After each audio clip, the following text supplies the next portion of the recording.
Are you searching for the best in online black radio? Then go to blacktalkradionetwork.com, helping you filter through the noise. Real talk, black talk.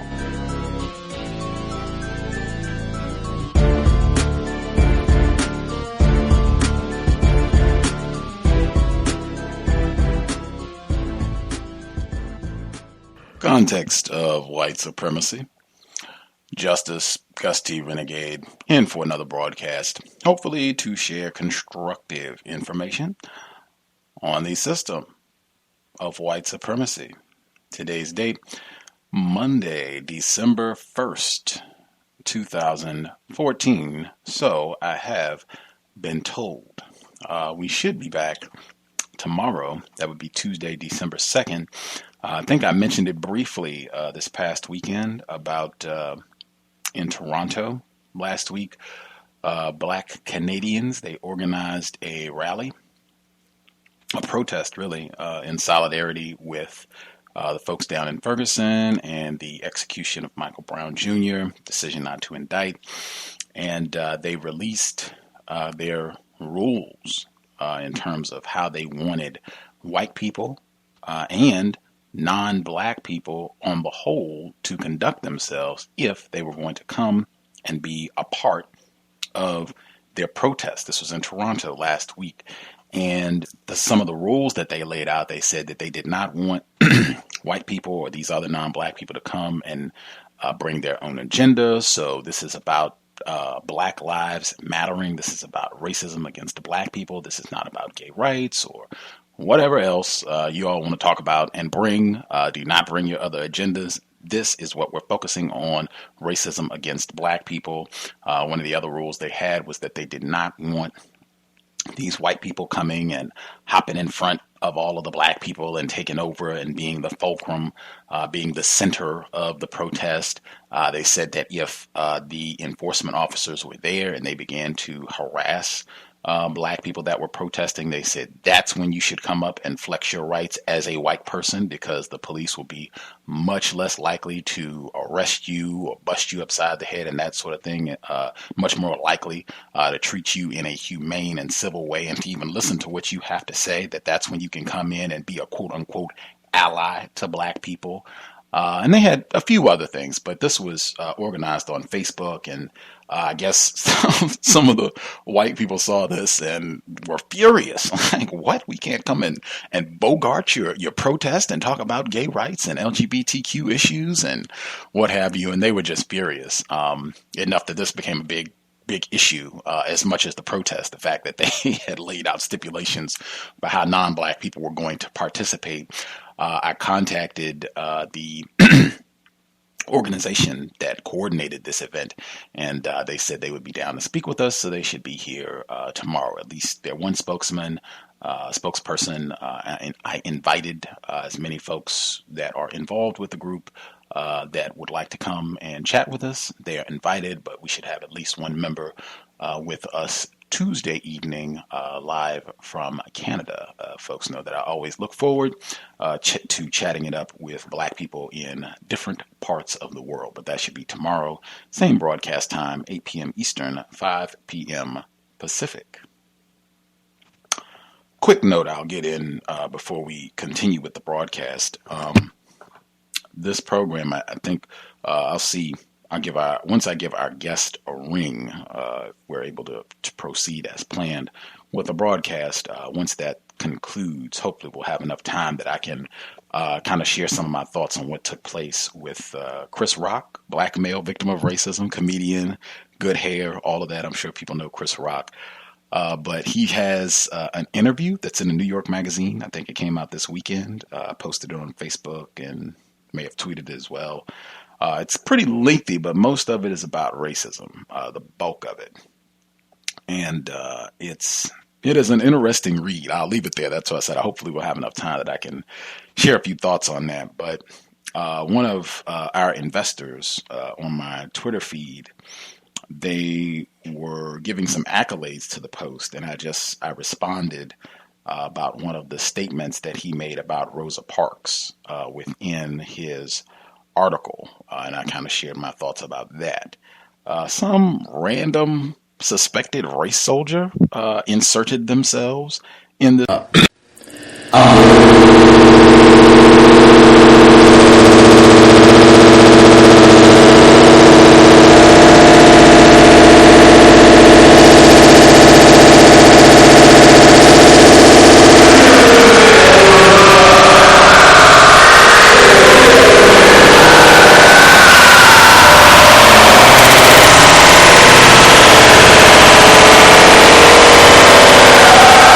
He got to be dead now. It's like a Okay.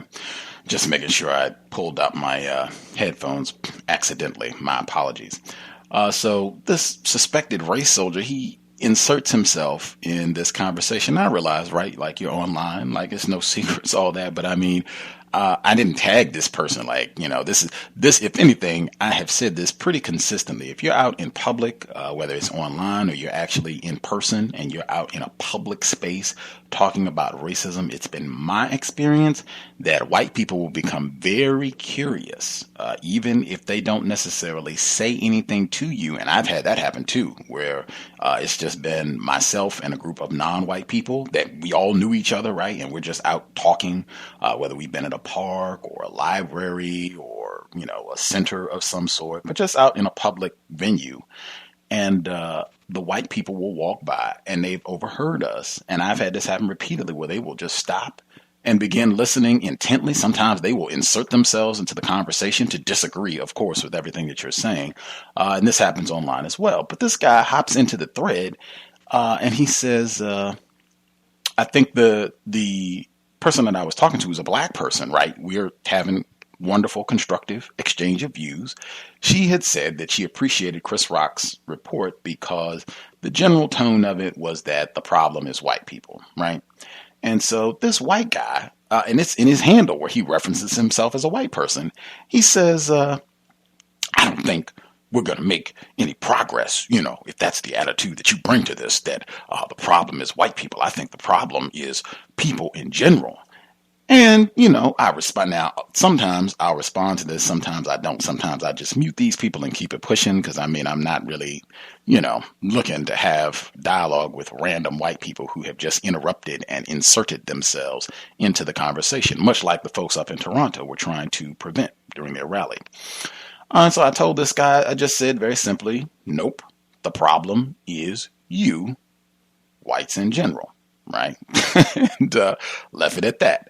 And so he comes back and he says, how are we ever going to improve race relations if you're going around and making statements like that? That word again, race relations. I have to look at my word guide when I get back so I can check out my library to see if Mr. Neely Fuller Jr., if he included that term in the word guide. But I even if it's not there, I know I have said consistently that term should be discontinued. At minimum, the victims of racism, black people, we should not be referring to terrorism, war against the black people, especially non-white people in total. We should not be trying to pussyfoot this or sugarcoat it in any way, shape, or form. Whites are very skillful at using these type of euphemisms to make it not sound quite so harsh. And like I think when we talked about this last week when we had the racist suspects on from Oregon, where they used that term,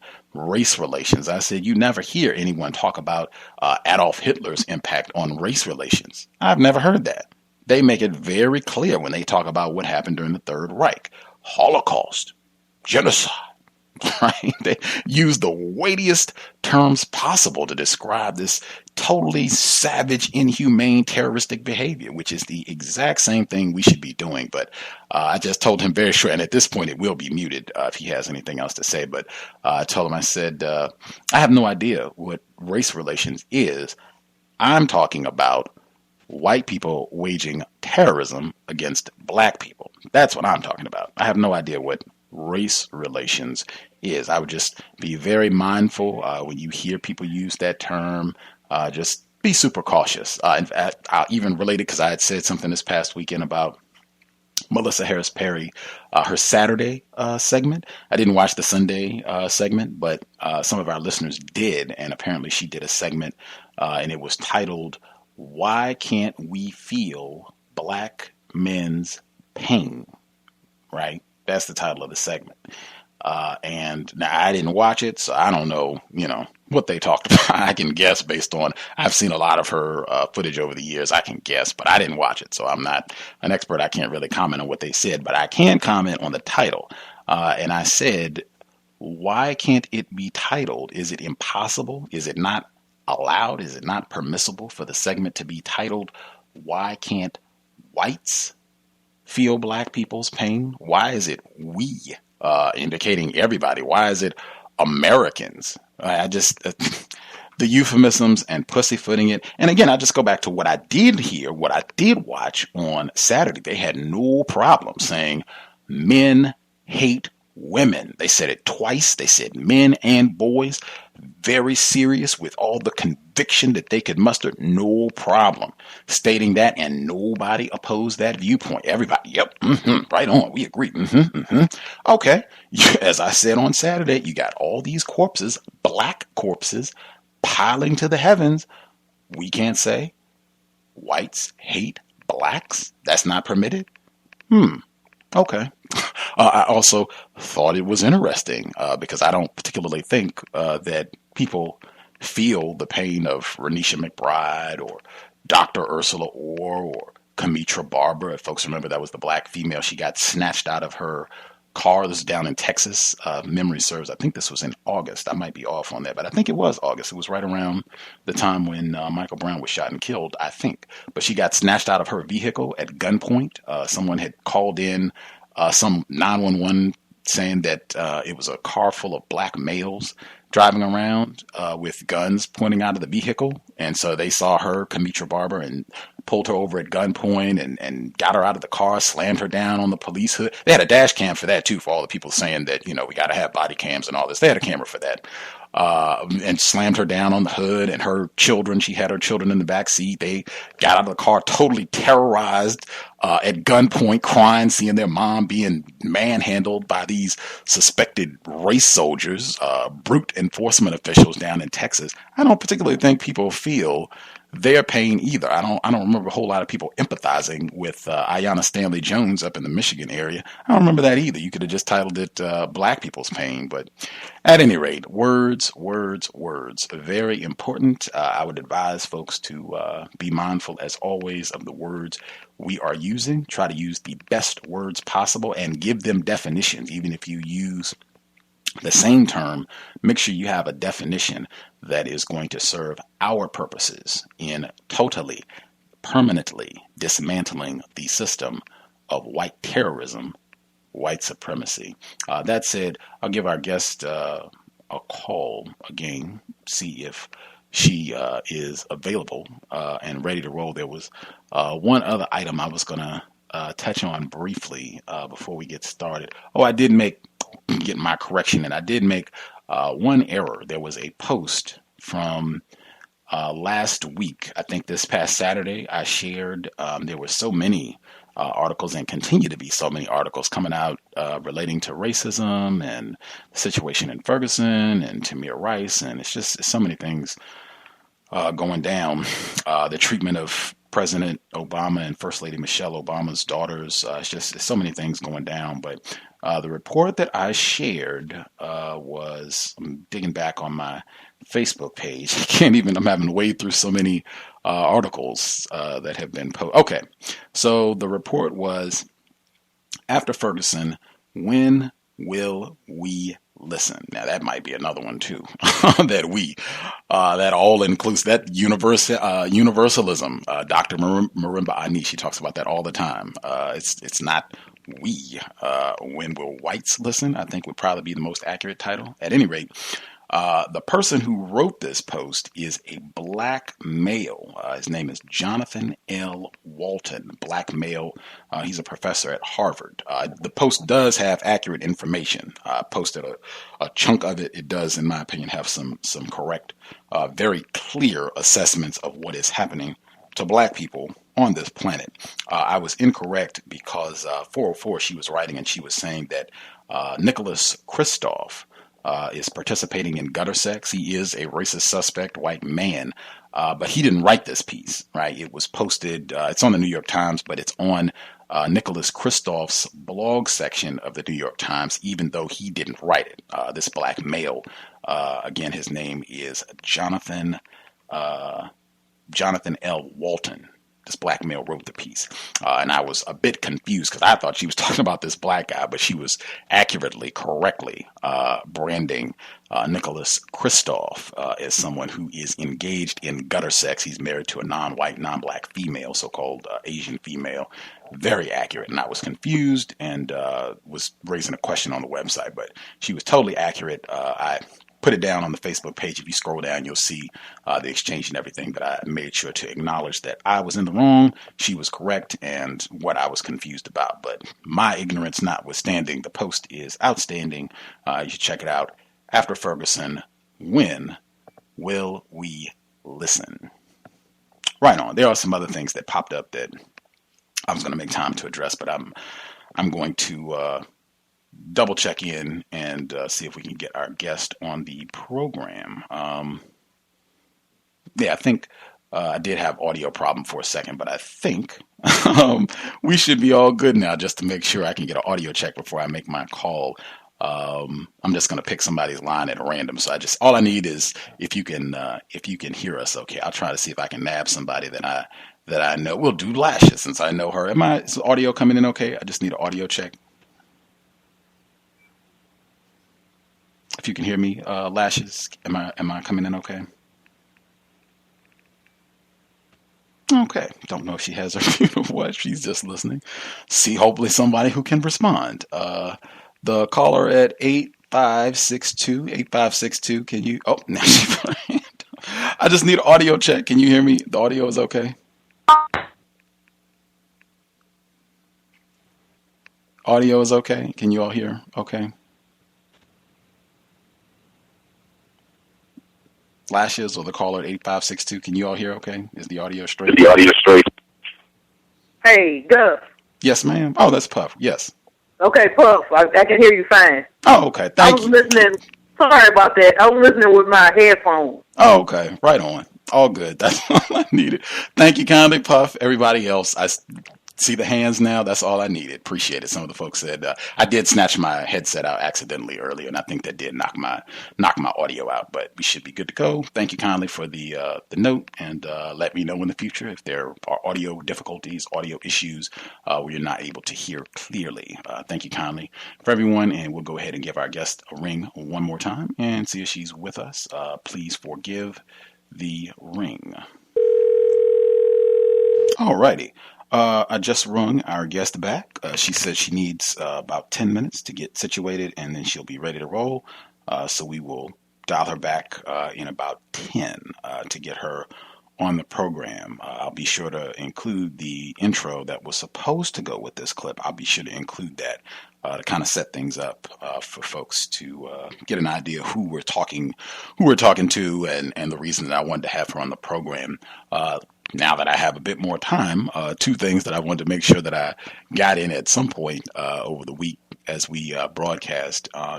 Number one, and I think this should be said pretty regularly, I really think that all of us, I'm talking about myself included, I think one thing that we can all be mindful of is to watch the tendency to talk down to other Black people, even if it's just in our head. I think that a lot of times it's easy to get frustrated with things that other victims are doing or not doing in response to the system of white supremacy. And I think that, hey, none of us, I don't think, Mr. Fuller included, Dr. Marimba Ani included, I don't think any of us fell out of the womb with accurate information about racism, white supremacy. I think lots of us have done very silly things, very stupid things, have done things that, if we could look back at us, 10 years ago, 5 years ago, maybe even yesterday, that we would be saying, okay, yeah, I definitely did some things there that were pretty stupid, pretty dumb, that I would not do now that benefit the system of racism. And I think that's something that we should all be extremely cautious about. I think that's one of the ways that we can kind of fall into anti-blackness, just being very ready to kind of shake our finger and chastise other black people is not doing the correct thing. And the reason I say that is because it's just been my experience. I think frequently we minimize how much power the system of white supremacy exerts over our lives, directly, indirectly. White people don't even have to be around, and they are still exerting massive influence on what we think, what we're talking about, what we're doing, how we feel. It is awesome, the system that they have set up, and has been in place for centuries. You're born into a system. And I just think that, not that you have to be in love with a black person if they're doing something that's incorrect, they're doing something that's wrong. It might even be causing harm to you or another person, or at minimum getting on your nerves. Not that you have to be in love with that, but I definitely think just resist that tendency. I think it's very easy to fall into that habit, even in your mind, like even in your head. Like if you're not verbalizing this, you're not saying it to them, or you're not talking about this person to somebody else.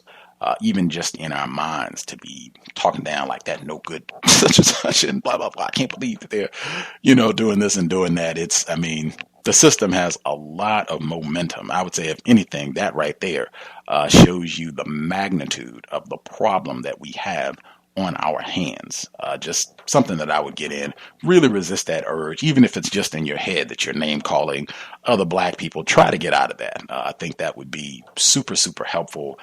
Might even be an exercise in black self-respect to see if we can totally eliminate that calling other black people names, even in our heads, calling other black people names and talking down to them. I think that would be progress. We have still about 5-6 minutes. Last thing I'll get in, and then I'll do the audio clip to kind of introduce things.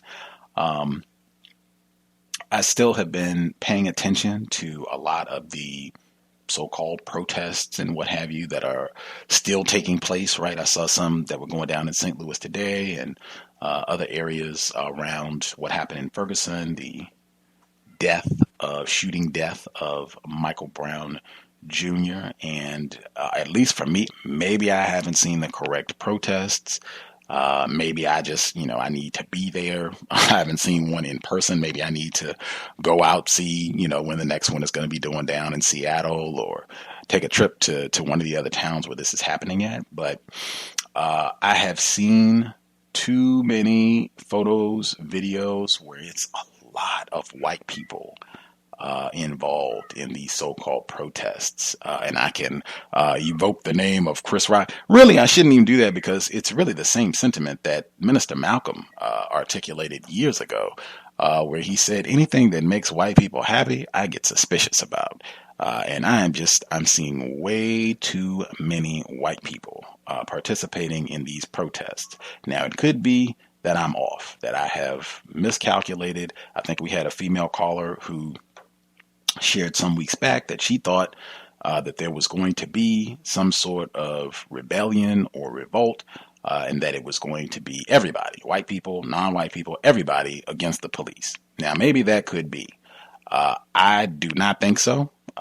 My opinion tends to be that white people do not have a problem with police gunning down any and all black people. I would even say, according to the evidence, how much money that suspected rapist Daniel Holtzclaw was able to raise after being charged now with over 30 counts of sexually terrorizing black females. I don't think white people have a problem with any form of abuse, harm that white enforcement officials want to dump on any and all black people. I just don't see any evidence of that at all. So it's very, very, very, very, very difficult for me to believe that this is for real. This is serious. This is going to really make a dent in the system of racism, white supremacy, and that this is going to stop the misconduct by these suspected race soldiers. I just don't see any evidence of that. Really, in my opinion, I think there's a long track record. And like I could be wrong, I have no problem coming. Hey, Gus is a little ignorant. So, definitely use your brain computer, put your thinking cap on, make your own analysis about what's the best way to proceed. That being said, there's a long track record when it's time to go stomp around in the street, that sort of thing, of white people, hey, we'll go do this, particularly younger white people. We will go and horse around in the street for a little while and protest and yell and get our megaphones and smoke some weed and do whatever, have a little sexual intercourse, do some sexual sewering of non-white people. We got no problems doing that for a few months, even a few years. Sometimes might even go to jail. We've had some of those folks on the program. Christina Gonzalez, remember her? I think 2 summers ago, she and her boyfriend Matthew Sway, if I remember correctly, where they would go around and yell at the police and yell at the police commissioner out in New York. No problem. We can do all that stuff. And then when we get serious, we put all that down, go put on our suit, go put on our business attire, go get our job and continue the legacy of white terrorism. I've seen a lot of examples of that. Students for Democratic Society, the Weather Underground, Occupy Wall Street. I think there's a long track record of this sort of behavior, and particularly something, in my opinion, that is not really going to produce change. I said that to a white person the other day. If all these white people that are running around in the street throwing eggs and they got their signs and they want to do their, I am Mike Brown. They had Macklemore up saying, I am Mike Brown. I am Mike Brown. This is Malcolm. Are you serious? If they were really serious, right? We're really sincere. We're tired of black people being harmed and abused and raped and pillared. We're tired of it. We're done. If that was the case, I'm sure there are 1,000 other things that white people could do that would have a much greater tangible impact than stomping around in the street and blocking traffic. Now, I could be in error.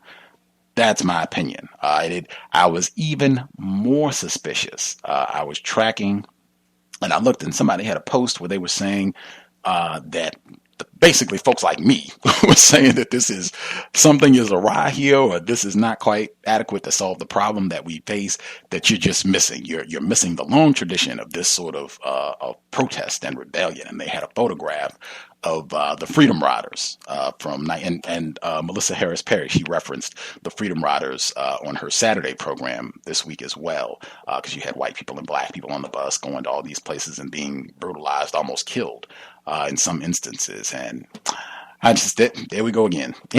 Anything where we are glorifying, yes, there are good white people. It's not just Timothy Wise. It's not just Ann Braden. It's not just John Brown. There have been many, many, many, many good white people who pitched in and helped out black people to fight against racism. I'm already, wake me up when this is all over. I don't think this is going to do anything serious at all. I hope I'm wrong. I hope I'm wrong, but I don't think so.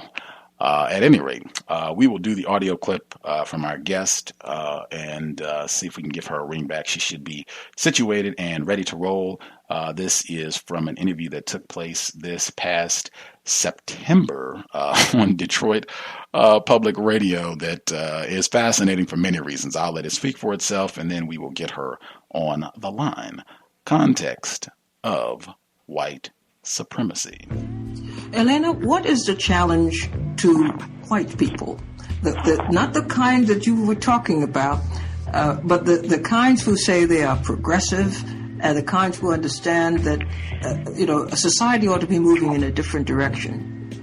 I gave up on white people. I don't know what the challenge is to white people, and it's not so much that I don't think that people have a conscience or that people are pathological as a group. But I do know, I used to hear this friend, of all people, a friend in New Orleans that used to say to everybody in these progressive groups, these radical groups from across the country that would meet, he would always say, if you ain't working with poor black people, you ain't doing shit. And I used to listen to it, and I didn't really get it until I became an elected member of the Detroit School Board. And it was only then that I really understood.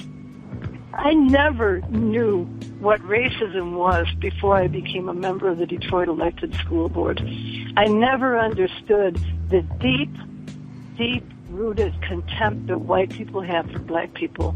until I was a member of the school board, and I could see that black lives, especially the most vulnerable and poor, mean nothing to white people. And I do think that white people in general may not really be consciously aware of that. But I know in the progressive groups that I've worked with against the emergency manager that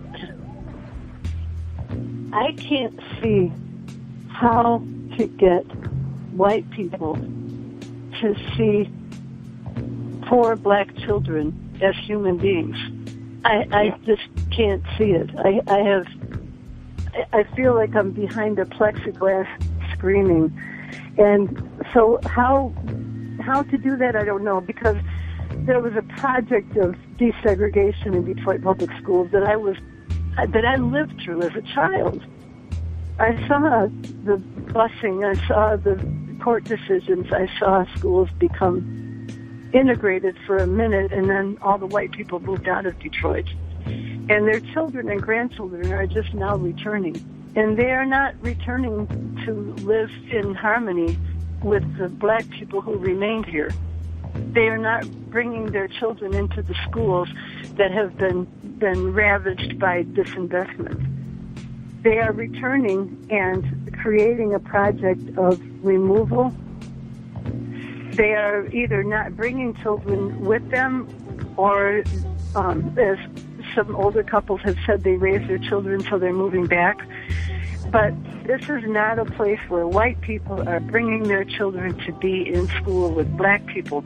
And as a non-black, non-white person, as a Latina, I can say that as a very small percentage of the population of Detroit, Latinos are sort of not in this mix, but we are a preferred minority, as other minorities are. But there is absolute contempt for blackness, and I don't have anything to say in answer to what it would take to get white people to believe that there's a right of equal education for black people. I don't know what to say to that.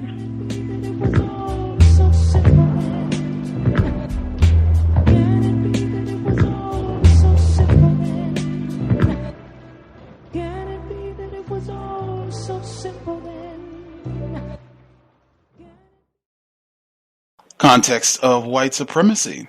For folks listening in, the audio clip that you just heard, this was from an interview that our guest did with Leid Stories in September of 2014. I can link if you want to listen to the entire interview, which was fascinating for many reasons, but they were focused on the city of Detroit. I know we have quite a few listeners who are in the Detroit metro area, and the myriad of issues that have been in the news over about the last year or more, with the bankruptcy, the water issue, just quite a bit. Kwame Kilpatrick, we spent a lot of time talking about that as well. But it was a lot of great information, and it seemed that racism, white supremacy, was at the core of everything that was being presented. I played a segment of this interview on the program back in September, where our guest, she was talking about what she learned about racism as a result of being a member of the Detroit School Board. And she said, I never understood the deep-rooted contempt that white people have for black people until I was a member of the school board. Black lives, especially the most vulnerable and poor, mean nothing to white people. She elaborated and gave some more detail, but I thought it was right to the point. We talk all the time about we do not need a whole lot of pussyfooting and people using euphemisms and trying to soft pedal what is happening. We need people just to be accurate and direct about what is happening. That's how you minimize confusion, so everybody knows what the deal is and we can go about trying to get problems solved. Our guest, she is an elected member of the Detroit School Board and an activist with Detroiters Resisting Emergency Management. Real pleasure having her on the program. Joining us live, Miss Elena Herrada. Miss Herrada, are you with us? I am. Thank you. Thank you so much for sharing a bit of your Monday evening.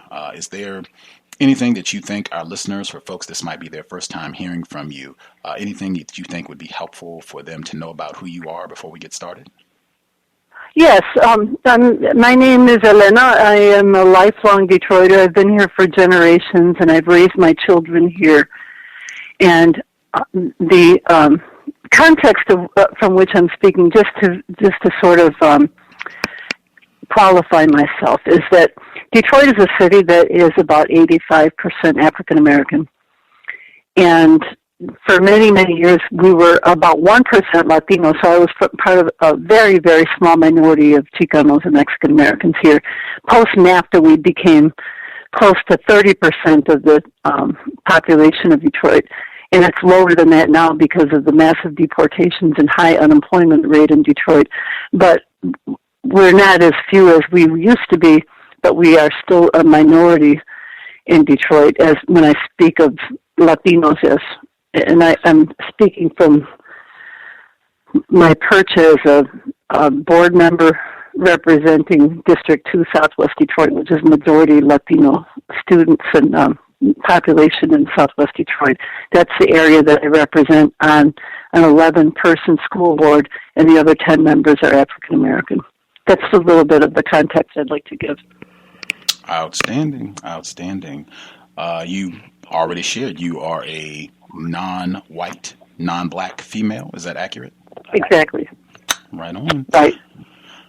This program, Context of White Supremacy, I have unfortunately concluded that pretty much all of the issues, whether we're talking about Kwame Kilpatrick or the water issue or the bankruptcy, that all of that is directly related to the global system of racism, white supremacy. I use those two terms as synonyms, and I use the same definition for both terms. The definition I use is as follows: a global system of people who classify themselves as white and are dedicated to abusing and or subjugating everyone in the known universe whom they classify as not white. Do you think such a system exists, and do you think that's an accurate definition? Yeah, I do. I think that's an accurate definition. I wouldn't have thought so even maybe a couple years ago. But yeah, that sounds to the point. Right on. The audio segment that we began with, they were kind of asking you kind of what do you think it will take to get white people on board and get them down to helping out black people and working against racism. And you gave this really blunt assessment talking about this contempt that you have observed. I just want to rewind, and even from your response right there where you said, maybe some years ago, that's not what I would have thought of about racism. That's not a definition that I would have said, oh yeah, that's what it is. What was your earlier understanding of racism before your experience with the Detroit School Board? I thought that it wasn't all-encompassing. I didn't think that it informed every move everyone makes. So I thought that was more like if it came up, then people would segregate into their own tribal units. So even that definition would be more like everybody's just basically tribal and in the service of self-preservation. But I really don't think that fits anymore, because I understand white supremacy as being interested in not only self-preservation, but in the destruction of others. And I hadn't ever... Now we have no choice but to accept that definition. I don't see where anybody could deny that definition now. When we see the random killings and impunity, the impunity that we see around the destruction of black lives, I mean, it's undeniable. It's absolutely undeniable. And I don't think that anybody in there who's actually paying attention could say otherwise. So, yeah, I do think that there's an aspect of white supremacy that is different than just garden variety racism. What specifically about your experience on the school board brought about this change, particularly for you to be able to come on a public radio program and say, hey, from what I've seen, white people have just complete contempt for black lives? What did you see? What did you hear? What did you experience as a member of the Detroit School Board? A very particular action, aside from the schools being taken over by the state and our money seized by the state, and then put into charter schools and failing schools because there was no money, which was because it was taken by the state. The contempt that I'm particularly describing here comes in the form of a separate and unequal school district that was created by the governor of Michigan, considered to be a statewide district, but with only Detroit in it. It's called the Educational Achievement Authority, and it's not a real school district, and it doesn't have real teachers. It's a K through 12 holding tank for black poor children. Not all black children, only the poorest. And they're in areas, in neighborhoods, where all the other schools have closed, and there is no transportation for the students to go to another school. So they're forced into these failing schools where not a single student was able to attend a college of the state universities of the state of Michigan, and it's a state-run school district. The state universities did not accept a single one of the children that were forced into this district by the state. That's the Educational Achievement Authority. So in order to create a population of people who will not be able to do anything, they won't be able to read and write, they won't be able to have any skills because they're just warehousing them in these buildings that we pay for. That's the Educational Achievement Authority. It's a Jim Crow school district, and no one is complaining about it except the people who are deeply involved in the education struggle. But white people don't mind it, middle-class black people don't mind it either, and Latinos are not tuned into it enough to really know how to complain about it, and our leadership that should be complaining about it have bought in because they're getting a little piece of it. That's another story, but that's another story. So the idea of a separate and unequal school district where the children are being so cheated of an education that's allowed to be created, and they just hired the third chancellor. The district is 2 years old. They've just gone through their third chancellor, and she's making $350,000 a year plus another $150,000 in benefits for a district that has now 7,000 students in it who won't be able to read and write. They won't be able to do math. They won't be able to read at grade level. This can only be seen as a real This is what white supremacy looks like. The chancellor, is this who is the chancellor of this? The new one, her name was Confirmé, but the last one was Covington, and he disappeared with all the money. And nobody is complaining about that. And the teachers are mostly Teach for America. So our highest risk students get teachers that aren't even real teachers, but they get 2 years of loan forgiveness for doing us the favor of coming in and stealing our children's potential. Wow. Is the current chancellor, is this a white person or a black person? No, the current chancellor is, she's black. I think she came from New Orleans. There's a lot of black on black crime going on in here, but that's another story too. It goes beyond race when we talk about who is doing this stuff, because all of those organizations and individuals who should be in this fight are not in the fight for a variety of reasons. But if you look at the development that's going on in Detroit, it looks like South Africa here. I am not exaggerating. If you go to the Renaissance Center, which is a major structure on the riverfront in Detroit that was built by Coleman Young administration, it's a giant professional building right on the water. It's owned by General Motors. and it's got, fancy restaurants and shops. I was there last week. Almost all of the people cleaning up, walking around, sweeping up trash are black, and almost all the people working in there professionally wearing suits are white. You would think it's 1950 here. This is not the Detroit that we knew.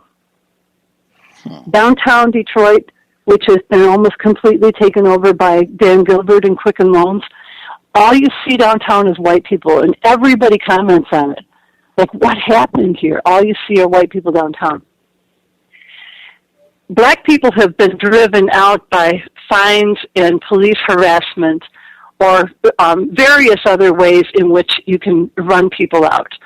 So there's very little presence of black life in the places that are now being raised up as, the Detroit coming back. When they talk about Detroit coming back, Detroit never left. We've been here all this time. Detroit never left. What's coming back is the children and grandchildren of white flight, and they're coming back like Israelis. That's the way it looks here. It's like Gaza here. And I know that people are offended by those comparisons, but this was a city that was 85 to 90% African American, that had black governance for over 40 years. And when there was a plan to take it over and marginalize the poorest people into a separate and unequal school district, when there was a plan to put in a write-in mayor who wasn't even on the ballot so that a black city can have a white mayor, when there was a plan to remove our city council's authority and put in a Jones Day law firm to bankrupt the city, taking the pensions of the people who worked for their money, that is nothing but white supremacy in place, because this could never happen to a white city. It would never happen to a white city.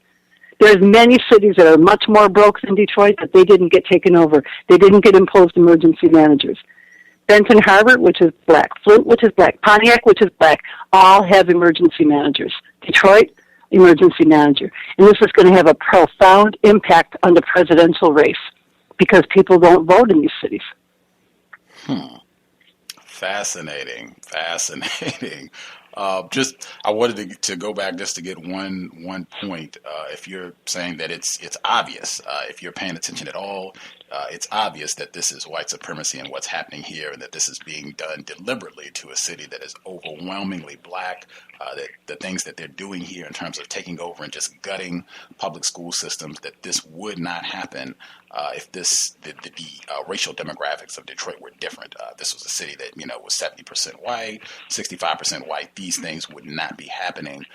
With regards to the current chancellor in this, I guess, fabricated school district, that it's a black female. What would your response be to people who say, well, yeah, and I think you even said it kind of goes beyond race. What would your response be to say, well, hey, Elena, this is not white supremacy, that this is a class issue. That's what this is. This is just about poor people, and they do the same thing to poor white people. They wouldn't have a problem doing the same thing if Detroit was a town that was poor whites. And apparently you've got black people that are participating in this. You got a black chancellor who's doing this, and former mayor Dave Bing, he was, a part of this. This is not white supremacy because you got black people who are also involved. What would your response be? It's complex. It's very layered, and the issue, and there is a strong element of class in it, because the poorest black people have been left behind. There is that element to it that people don't even acknowledge the Detroit School Board, of which I'm a member. It's like it doesn't exist. Right now, there's Excellent Schools Detroit, which is a foundation-funded phenomena, discussing with the mayor how to take over the Detroit schools, because in Detroit, the schools are separate than the city. And we are not bankrupt. The city's bankrupt. They haven't even talked about what the implications are of putting a school district under a bankrupt city. But they're doing it in order to be able to seize control of the schools and put everybody that they want to into the segregated school district of the EAA and the others into excellent schools, so that they can give white people the premier schools, such as Detroit School for the Arts, and give the black students what's left after they've taken what they want. And mostly it's about getting people out of neighborhoods that they want to take over. So it's taking the poorest children They let the Head Start contract go so that there is no Head Start under Detroit now. It's all under the nonprofits. The nonprofits are instrumental in this takeover, the philanthropic interest. They met with the bankruptcy judge and didn't have to say what they talked about because they're private interest. Wow. So our lives are being controlled by the invisible hands of philanthropy, which is bankers and drag. Wow. Wow. We have no say in. You think that Detroit would ever say, we're broke, we're bankrupt, so we're going to give all this land to Illich to build another stadium? Land given to him, all the profits go to him, and the money is coming from a tax capture, which would go to education funds. So our education funds don't even stop at the schools. They go directly into Illich's new stadium. Wow. A city that could vote would never do that. Fascinating. That is fascinating. I want to go back just to see if you've heard any specific comments and what have you about black students in Detroit, but just quick point that I would suggest to our listeners. I'm of the opinion racism, white supremacy always trumps class. I think I've said before that under this system, white people constitute a class to themselves. That's the opinion that I've come to, and I think it's based on evidence. What I would say in terms of the chancellor being a black female, that seems to be a pattern in a lot of these situations where New Orleans and other cities where they're going in and just gutting the public school system. She came from New Orleans. She came from the recovery district in New Orleans. Exactly. It seems a big part of that pattern is to get a black person to showcase them and have them out front to say, hey, that way you can automatically deflect anybody saying that this is racism, even if the end result is black people, whether it's black children or poor black people being harmed, the neighborhoods are terrible, the schools are terrible. If all that is happening disproportionately to black people, it's not racism because, hey, it's a black person in charge, so it can't be racism. It's got to be, something else. That in Virginia, they had the same thing with the school systems where they had a new stipulation that they were putting in about academic standards, and it was really, really low for black people. Like for the black students, they only had to get like a score of 55, something that was about 30 points lower than what the score for a white person to pass was. And a lot of people were upset and saying that this is racist and you just got these absurdly low standards for black students, but it was a black person that was in charge, and a black female, I think, in that instance too. And they've said, hey, it can't be racism because we got a black person who's in charge. I think that is just another sophisticated way that the system operates now to deflect any criticism that it could be racism, to have a black person out front, almost like having President Obama in the race in the White House. Can't be racism anymore because I voted for Obama. So, what are you talking about?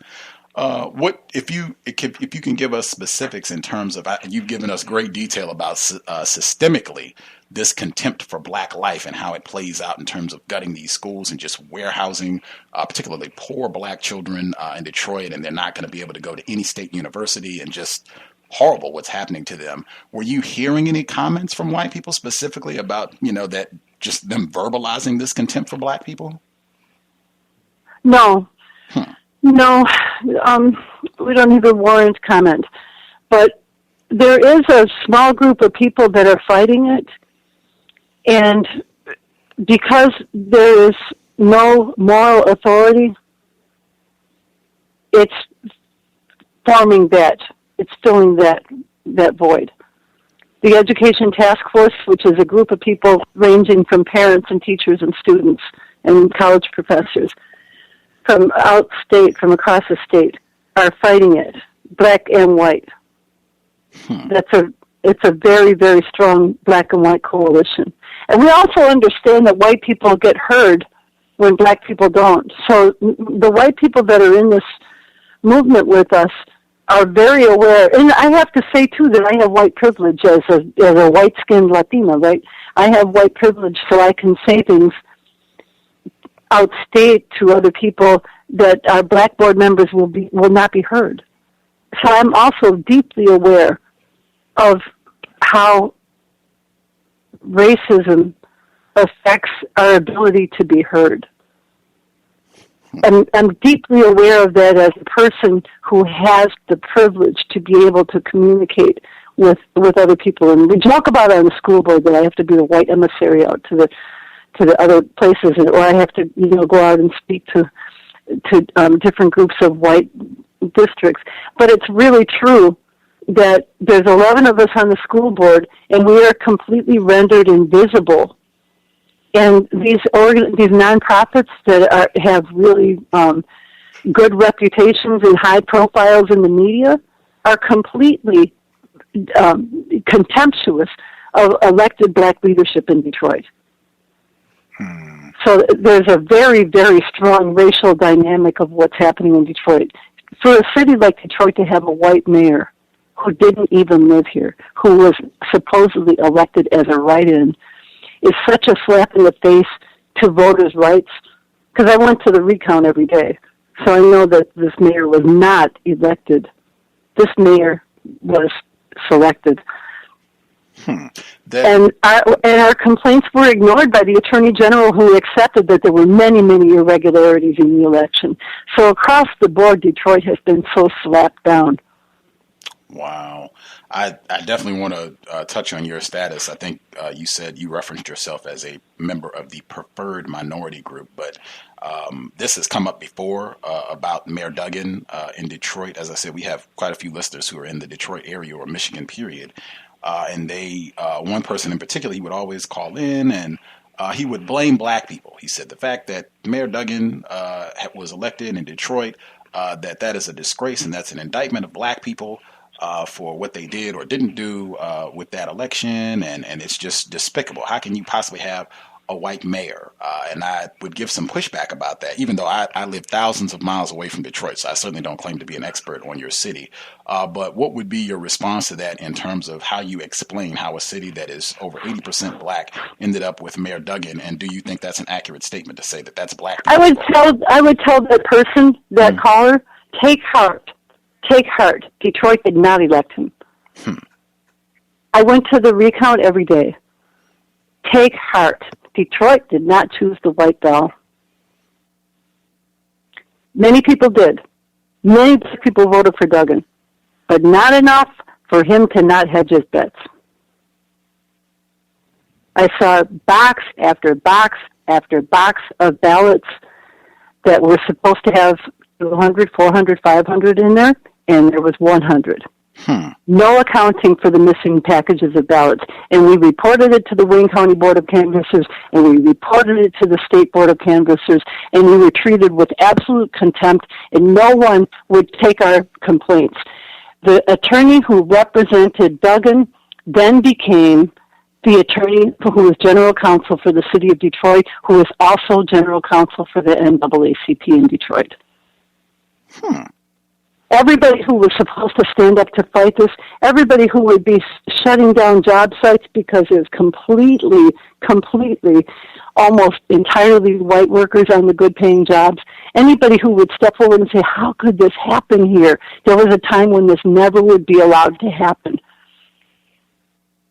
A city that's majority African-American it's not destroyed, it's not Rosewood, but it's hurting.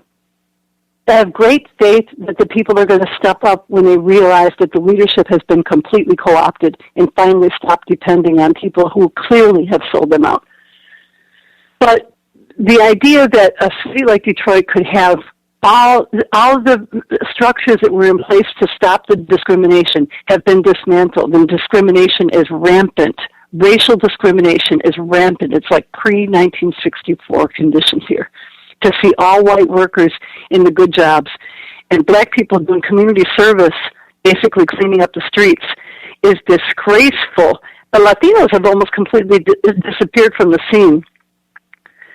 There used to be more here, but so I can't even count us into that binary now. We're not in that equation now. We've gone back to mere invisibility in terms of the job market. But the jobs that had been black people's jobs that made a middle class in Detroit have all been privatized and outsourced. And the lack of the residency requirement means that anybody can come here and get a job. And there's such incredible white privilege. And nobody can deny that. No one can deny what you see when you look at Detroit. No one can deny it. This is the moment that we're in. It can't last. It's not sustainable because there are still people who have a memory of a Detroit that stood up. But this is where we are now. It's a very, very painful time for Detroit. How much do you think? I'm sorry. Go ahead. Go ahead. I'm sorry. I just wanted to mention that across the country, NAACP leaders were asking people to boycott Black Friday. Right. The NAACP here, leader, took people shopping on a bus. Wow. What's the? That's how bad it is. What's the name of the NAACP leader there? Wendell Anthony. Wow. You're serious. This was reported like he organized to take people shopping on Friday. Yeah, they chartered a bus and went shopping. Wow. Wow, that is. Meantime, the young man who was with Michael Brown was murdered. The young man who would have been the witness was murdered. Wow. That was in today's news. The 20-year-old who was with Michael Brown was murdered. Jeez. That is the system of racism, white supremacy. Incredible. I had been hearing quite a few reports about incorrect things that I'm talking about the local chapter of NAACP was doing down there. Incorrect things that they were doing. I guess you could just add that to the ledger. With I guess just what you just informed us, I was curious how much Kwame Kilpatrick, his conviction last year, I think he was sentenced to 28 years of Fed time. How much of an impact do you think that had in terms of how that was able to be used in terms of this is a public figure, the mayor of Detroit, being convicted for all of this theft and corruption. In terms of just being able to use that sort of racist depiction to help with Mayor Duggan being elected and all of these other objectives, how much do you think that has been used in all of what has occurred? Well, I think Kwame came out of central casting for that role. I think it was predetermined that was going to happen to him, and he was the perfect character to do that to. You couldn't do it to a Mayor Boone. You couldn't do it to Archer. You couldn't do it really, because white people liked them. They had a, particular appeal to white people. And, Kilpatrick was completely demonizable. He was young and big and hard-headed and arrogant. He was a big black man. He could be made scary. And he was also, he wouldn't listen to anybody. He was young. He was stubborn. But people in Detroit are so angry. It's so divided here now. If you look at the news items or the threads that go out about him on Facebook, he's facing an appeal right now. He's asked for an appeal, and he's getting an appeal to his case. And there's so much discussion about him. There's so much discussion about how corrupt he was, how much damage he did, but nothing compared to what we see with Jones Day and Duggan in charge. Nothing. He couldn't have done in a lifetime what they can do in a day. And many of his crimes were related to no-bid contracts, and now they don't have to bid at all. They don't have to tell anybody anything they're doing. Wow. And the bankruptcy, I think that the whole thing was a big play-up to be able to get to where we are now, and you could only do that if you could remove all the elected governance. So they have now a city council that's completely, powerless and complicit. And you have a mayor that's completely silent on the horrible things that happen to Detroiters. It's impossible to imagine a population of people who are getting segregated into inferior schools, who are being pushed aside in terms of job opportunities or any kind of life chances with all the new development going on, whose pensions have been stolen from them and whose water is being turned off, and a mayor who says nothing. A mayor who's silent on the terrible suffering that's going on by so many Detroiters. A mayor who says nothing.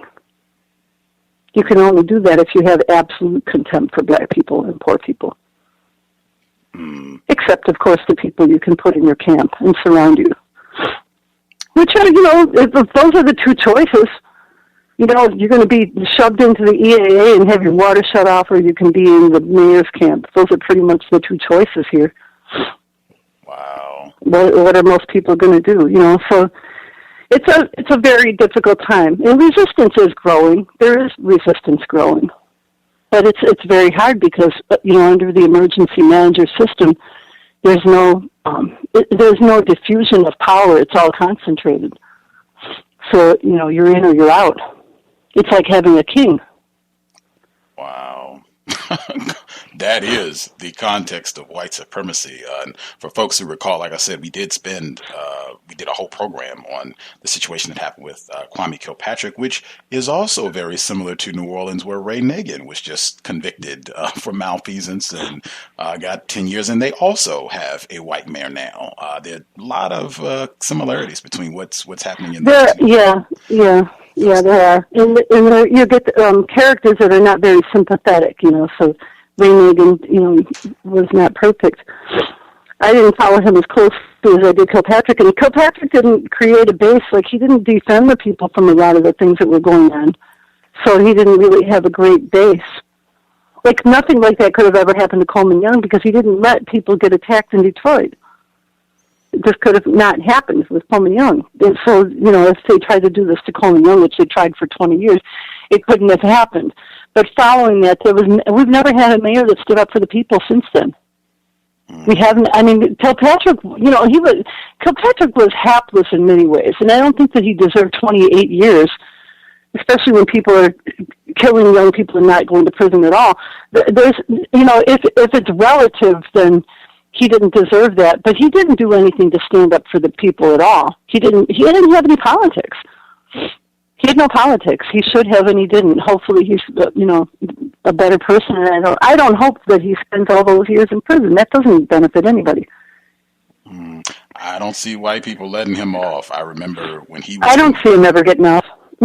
I cannot imagine that. Like, I saw white people, you talk about contempt. I saw white people who were rejoicing with glee. I think the image that stuck in my head, someone paid money, and just to think about this in a city with all the economic problems, someone paid money to get an airplane to fly over with a banner that read something to the effect of good riddance, Kilpatrick, the day he was convicted, like good riddance, and, happy to see you gone, like just gloating to see this black guy. I saw this young white guy. I saw that, like, these hipsters that are moving here, that I saw this young white guy wearing a T-shirt that said, "Kwame ruined my city."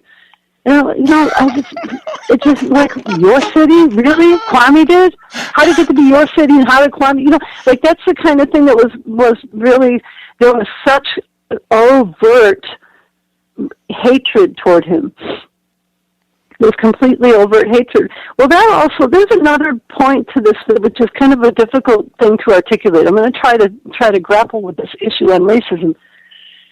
Kilpatrick was not perfect, but it made it very hard to, like, if he was criticized, you're lining up with these horrible white supremacists or anybody that just, hated him for whatever reason. And he was just really treated with contempt by white people the way Obama is. So no matter what he did, nothing was right.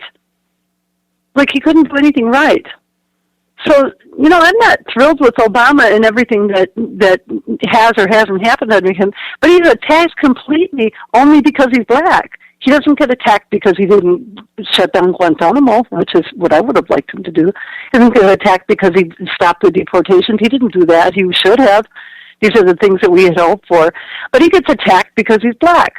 No matter what he does, it's wrong. And that puts you in a position of being, it's impossible to be self-critical as a city as a community. When if you're critical, you're lining up with these vicious haters.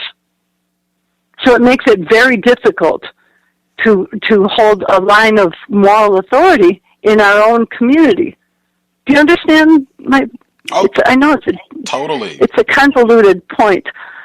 Totally. I've heard people articulate exactly what you just said with President Obama frequently, where they, have different things that they would like to see. They would like to see him stand up and be more forceful about what happened in Ferguson, or a myriad of issues that they would like to see him. I think he's just a hostage in there. He's a hostage in there. I think they would kill his wife and his kids and him. Shit. I'm sorry. We're on the radio here. I'm sorry. I mean, I don't think that he's able to do anything. I don't know if he wanted to or not. We'll never know that. Maybe we'll know that when we read his memoirs when it's over. But the role that he had to play as being the first black president was one of complete falling on the sword for generations.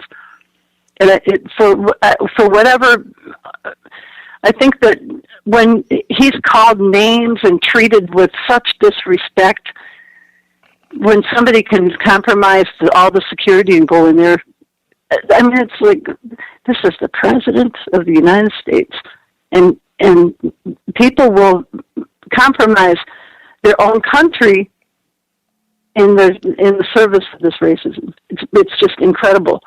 That's how insane and mentally ill the whole racist kind of ethos is. It's just so. The impact that it's having here in Detroit is painful to watch. It's painful to look at children who carry it, never create, and whose potential is destroyed because bankers want their money, because charter operators want their money. They won't be able to read and write. They won't be able to do anything to be self-sustaining and self-determining because somebody took their Title I money, because somebody was allowed to loot these schools. And the highest offices of justice have been compromised so that there is no avenue of redress for the people of Detroit. Context of White Supremacy. Again, our guest, member of the Detroit School Board, Miss Elena Herrada. I wanted to, because I think it's important to kind of address what you said about this preferred minority status that you have, and kind of being the quote unquote white liaison for the school board that has all these other black members. Just really quickly, when you were saying that Michael Brown's friend, that it was reported, I was looking in, it looks like Dorian Johnson, the black male, I think the person that everybody saw giving his testimony, who was with him the day he was shot and killed. It looks like, from what I've seen, that he's safe, that he's alive. Did you see that Dorian Johnson was shot and killed? Or so was that the person they said? So HuffPost posted that today. I read it in HuffPost. I saw DeAndre Joshua. I know the names are kind of close. It was different. He was not the. Oh, it's a different person? He's not the one that was with him the day he was shot and killed. He was one of the people who is reported to have given some testimony, I guess, to the grand jury. That's what they're saying. I haven't been able to confirm, but it looks like that was in the New York Times, and several other reputable posts have his name listed, DeAndre Joshua. And they don't know why. They don't know who did this, just that it looks like he might have been one of the folks who did give testimony about Michael Brown Jr.'s death, but it looks like he's the person that's dead. It's not, I think Dorian Johnson is the folks are more familiar with, because he was on like CNN and a lot of other giving interviews about what happened. He was the one that was actually with Michael Brown. It looks like he's safe. Nothing has happened to him. Although I did read where he saw that this shooting happened to DeAndre Joshua, a different black male, and he said that he was also fearful that something might happen to him and all that. But just to make sure folks are clear, it's DeAndre Joshua is the black male who was shot and killed. Dorian Johnson is the witness who was with Michael Brown at the time that he was killed. He is safe and okay, it seems. But you were talking about your preferred minority status, and I just, if what does that mean? Like, I'm a black person. If you were explaining that, what exactly does preferred minority status mean? I think that when we see ourselves, I think that all people, and this is again in the context of white supremacy, all people see ourselves through the lens of white people. and whether we like to or not. So where we are, it's, and there's a lot of research on, how can racism rule when there isn't even any white people in the room. But it's still, Latinos are preferred over white people for a variety of reasons. And I think that in Detroit there was a huge conflict over what was going to be African Town versus, the different projects like Mexican Town and these different commercial areas. And African Town created all kinds of havoc, and it didn't get to happen, even when there was then a fully empowered black city council and a black mayor before everything got taken over. But that was really a huge conflict that occurred when there was a writer, Claude Anderson, who talked about immigrants having the ability to take everything away from black people, and immigrants can come here and start businesses and get everything, but black people can be here forever and not have anything. And it's because immigrants get preferred status. And it created a great deal of conflict and outcry from the Latino community because Claude Anderson called that out. Do you think he's accurate with what he said? Is that accurate? Well, I think there is some accuracy to and now especially because under Governor Snyder, he made this initiative to bring 50,000 professional immigrants to Michigan to fill jobs when they simultaneously divest from all the education here so that people will never be able to get the skills that they say that they need. So it's like stealing somebody's books and then saying, well, you can't read. We have to bring somebody that's literally actually doing that because that's what they're doing. But so there is a great deal of resentment that's created then between people, and then minorities, there's Asians, there's Latinos, there's African Americans, and there's a hierarchy of preference, and black people are at the bottom of that. The absolute bottom of that always in terms of preference. So Latinos are preferred for certain things like cement work and construction because they'll work like three people. Like one man will do the work of three, which is always a problem too. And so, we'll work without breaks and, work just feverishly for less money. That's an immigrant thing. That's like a reality, especially with undocumented immigrants who have to compete very hard for work. So nobody's going to be able to outwork them, so they become highly preferred. And they work 3 times harder, but they only live a third of the length of time, which is another huge issue in our community, is people breaking down early in life and then not having any Social Security or any way of taking care of themselves. That's a huge problem. Then there's people that can't get hired because they're not preferred. They simply can't get the jobs. So, and I see this in all aspects of Detroit life now because all the white people are here now. There used to be hardly any white people in Detroit for the longest time, and now that they're here, they can come in and really, they have connections with each other. They have connections in higher positions, so they're able to get hired. And there's nothing in place to make it fair. There's nothing in place to stop that. So I think for us, Latinos are in the position of competing with African Americans more, and we would be preferred because we are simply not a threat to white people. It's just the reality culturally that we're not a threat to white people. We're preferred. They're not afraid of us. What do you think that difference is in terms of why it is that white people do not see Latinas as a threat, but they perceive black people to be a threat? What do you think that is? Frankly? Yes, ma'am? Frankly, I think it's because they don't owe us any money.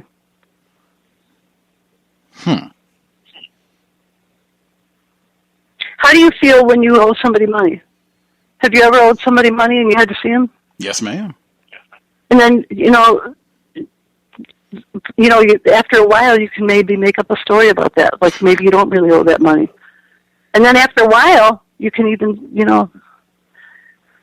if you can hijack all all the tools for communication, then you can even say, well, you can reverse it. And then you can come up with any kind of story you want, but you know what's true. You know what's true. So I really do think it just comes down to the debt. That's interesting. That's interesting. What is your response then? Individuals like Dr. Claude Anderson, I know a lot of our listeners are familiar with his scholarship that he's done down through the years, as well as many other black people who said, hey, I am not going out to invest any of my time and energy in immigrants' rights or anything that has to do with so-called Latinas or any other member of the quote-unquote preferred minority group because they are not subjected to the same terrorism that black people are under the system of white supremacy. They have not been subjected to the same level of terrorism that black people have. And I don't really see any evidence that so-called Latinas or any of the other members of the preferred minority group, they're not really doing anything to help black people address all of these problems, black children being shot down in the street daily with impunity. They don't really seem concerned about what's happening to black people. So absolutely not. We're not investing any time in anything that has to do with so-called Latina issues or immigrant rights issues or anything of the sort. What would your response be to that? Well, being a member of the Detroit School Board and watching the Educational Achievement Authority take the potential of majority black children and watching the silence of everybody else, I would be forced to agree with that assessment. I'm not, there are many people across the country that are in Ferguson that are becoming part of Black Lives Matter who are not black, who are other Latinos. Younger Latinos are more involved in that. But I would have to say that just being in Detroit, growing up in Detroit, and being really deeply involved in this struggle, I would have to say I don't blame people for feeling like that. I couldn't argue. I think that Claude Anderson had a sort of inflated idea of what immigrants, especially Latinos, get. I mean, I think that, there's a whole thing about what the Arabs get in Detroit, what Iraqis got when they came here, and that they got money and tax breaks and everything else. I don't know if that's true or not. I've never really known if that's true or not, but I know that other people own stores in the black community, not black people. Black people own very, very little in Detroit, despite having been here all these years. I don't know if I would disagree with everything that Claude Anderson said. I think that he does have it wrong with regard to Mexican ownership, because we don't have much of anything except restaurants, and that's not a big lucrative thing. But I do think that his take on immigrant ownership of things versus African Americans overall, other immigrants, that's really true.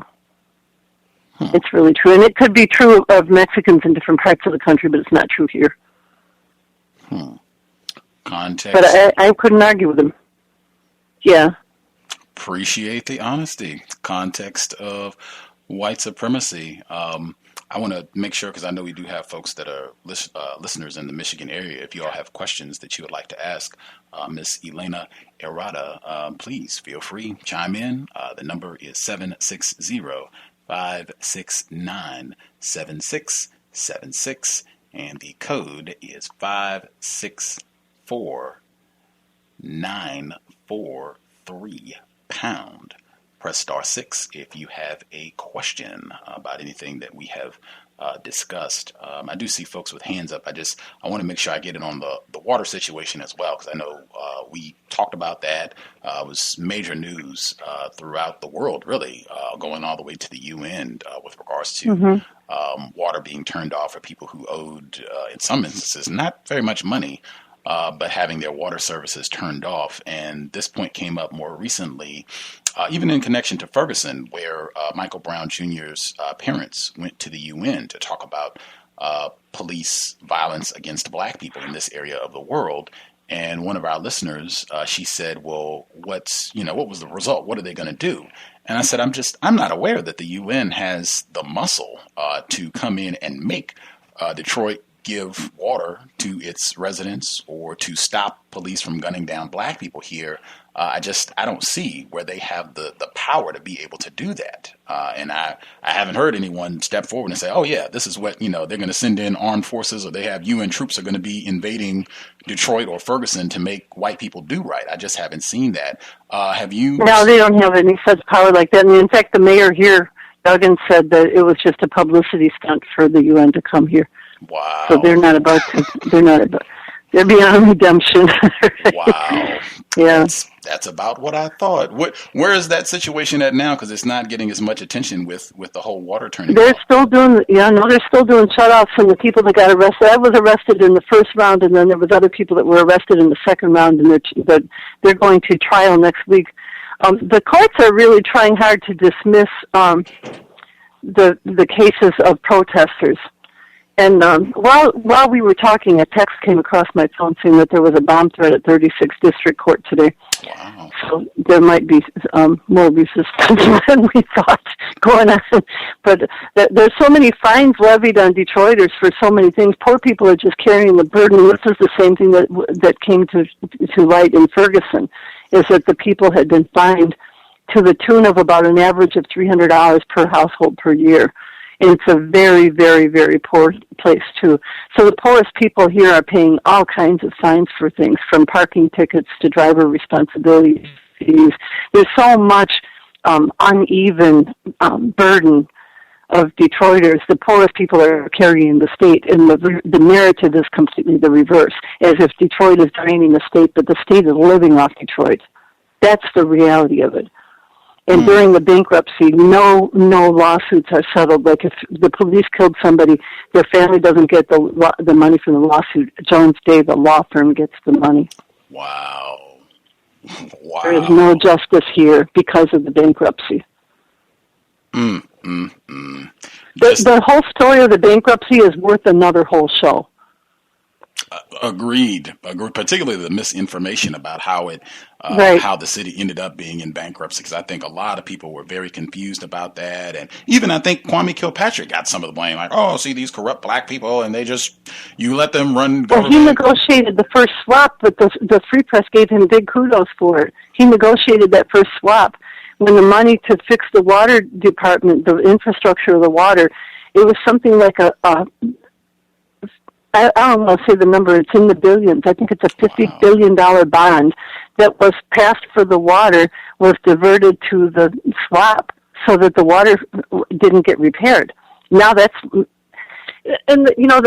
important to understand when people's water gets shut off, they have to go and pay to get it turned back on. They have to pay a deposit to get their water turned back on. And I really believe that the water department is using that to get a cash inflow into the water department. So they're turning off water for any reason on people. They're turning off people's water who didn't even owe any money, but they have to go down there and pay a deposit to get it turned back on. And that's a huge infusion of cash into the water department. And they said they're not going to stop. So they're doing it every day. It's chaos here, and it's completely lawless. And the poorest people are paying the most, and rich people are just absolutely crushing poor people in Detroit. Black people taking the brunt of it, as usual, with the bomb threat. I checked as we were talking. This is from Detroit News. If you all want to check online, the report is bomb threat cleared at 36th District Court.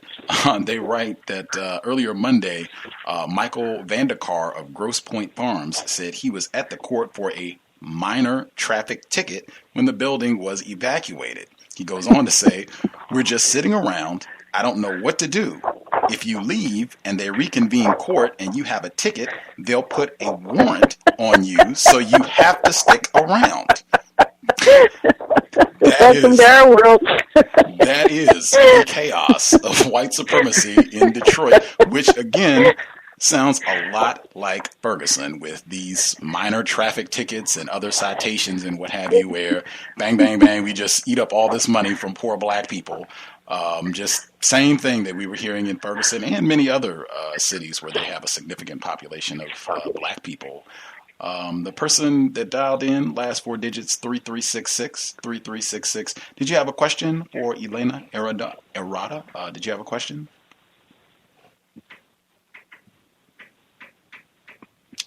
Caller, last four digits, 3366. Did you have a question? No, I don't have a question. I'm just listening for now. Oh, right. But thank you for coming on the show.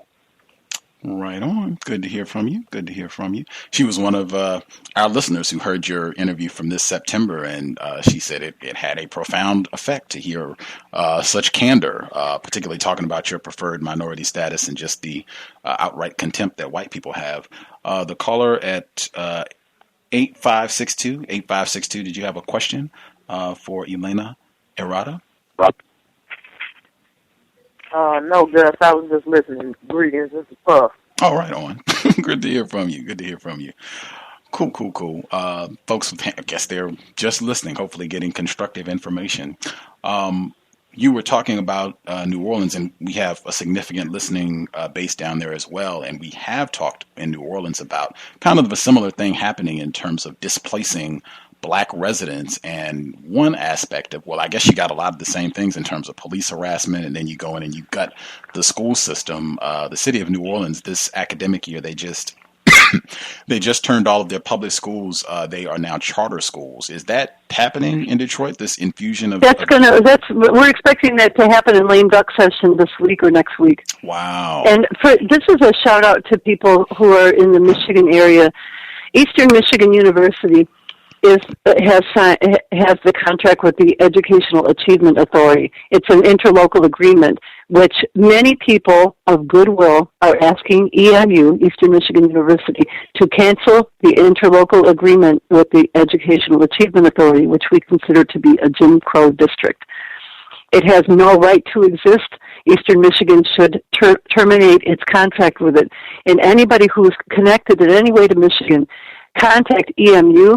You can also Facebook me, Elena Herrada. You can Facebook me, and I'll give you the information. Friday they're having a meeting, and the more pressure that's put on the Board of Regents, the better, to say no to Jim Crow and end the EAA, Eastern Michigan University. Outstanding. I will post your Facebook page so folks can get in touch, people that are in the Michigan area, to go there. But you said that's supposed to be happening, like, I guess this Friday. Wow. Yeah. Friday is the meeting with Eastern Michigan University, and there are many people preparing for that. Wow. And what are they proposing specifically? That Eastern Michigan terminates its contract with the Educational Achievement Authority. And the result? Because the result will be the EIA will have to shut down. And the schools should be returned to Detroit Public Schools. The schools should not be given to Duggan. Duggan was the treasurer of the EAA when he was running for mayor. They took money from the Detroit Public Schools and gave it to the failing district so that it would be able to start taking money, so that it would be a school district. And they had no right to fail our students. They had no right to put them into failing schools where they would have no future. And they will continue to do it if we let them. Wow. Do you think that's another part of it, this happening during this lame duck session where maybe they can... Yeah, absolutely. The expansion of the EAA is intended, but if the contract ends with EMU, it'll really complicate their possibilities. They hired this woman for $350,000 a year with only 7,000 students in that district, so they have got to be intending to expand it to justify that kind of a salary. She makes more than university professors or presidents. She makes more than the president of Wayne State University, wow, which actually has to pass students and not fail them. It actually has to teach people and prepare them rather than fail them and keep them from a life.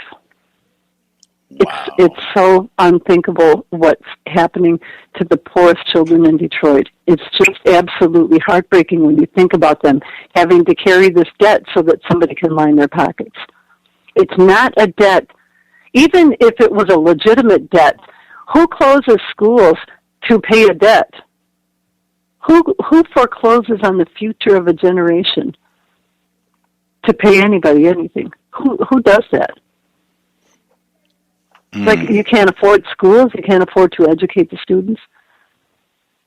Like, when does profit or balancing a budget trump educating students so they can read and write? I'm not talking about higher education. I'm talking about K through 12.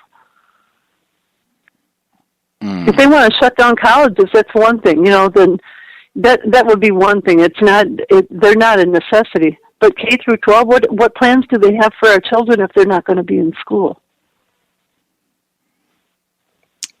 Wow, that to me just seems like, just as you said, making it very obvious, the contempt for black people, and that our plan is, since the schools are going to be awful here, hopefully you all will move eventually. We're turning off the water. Well, yeah, right. Yes. It is ethnic cleansing. But in the meantime, it takes down a lot of people.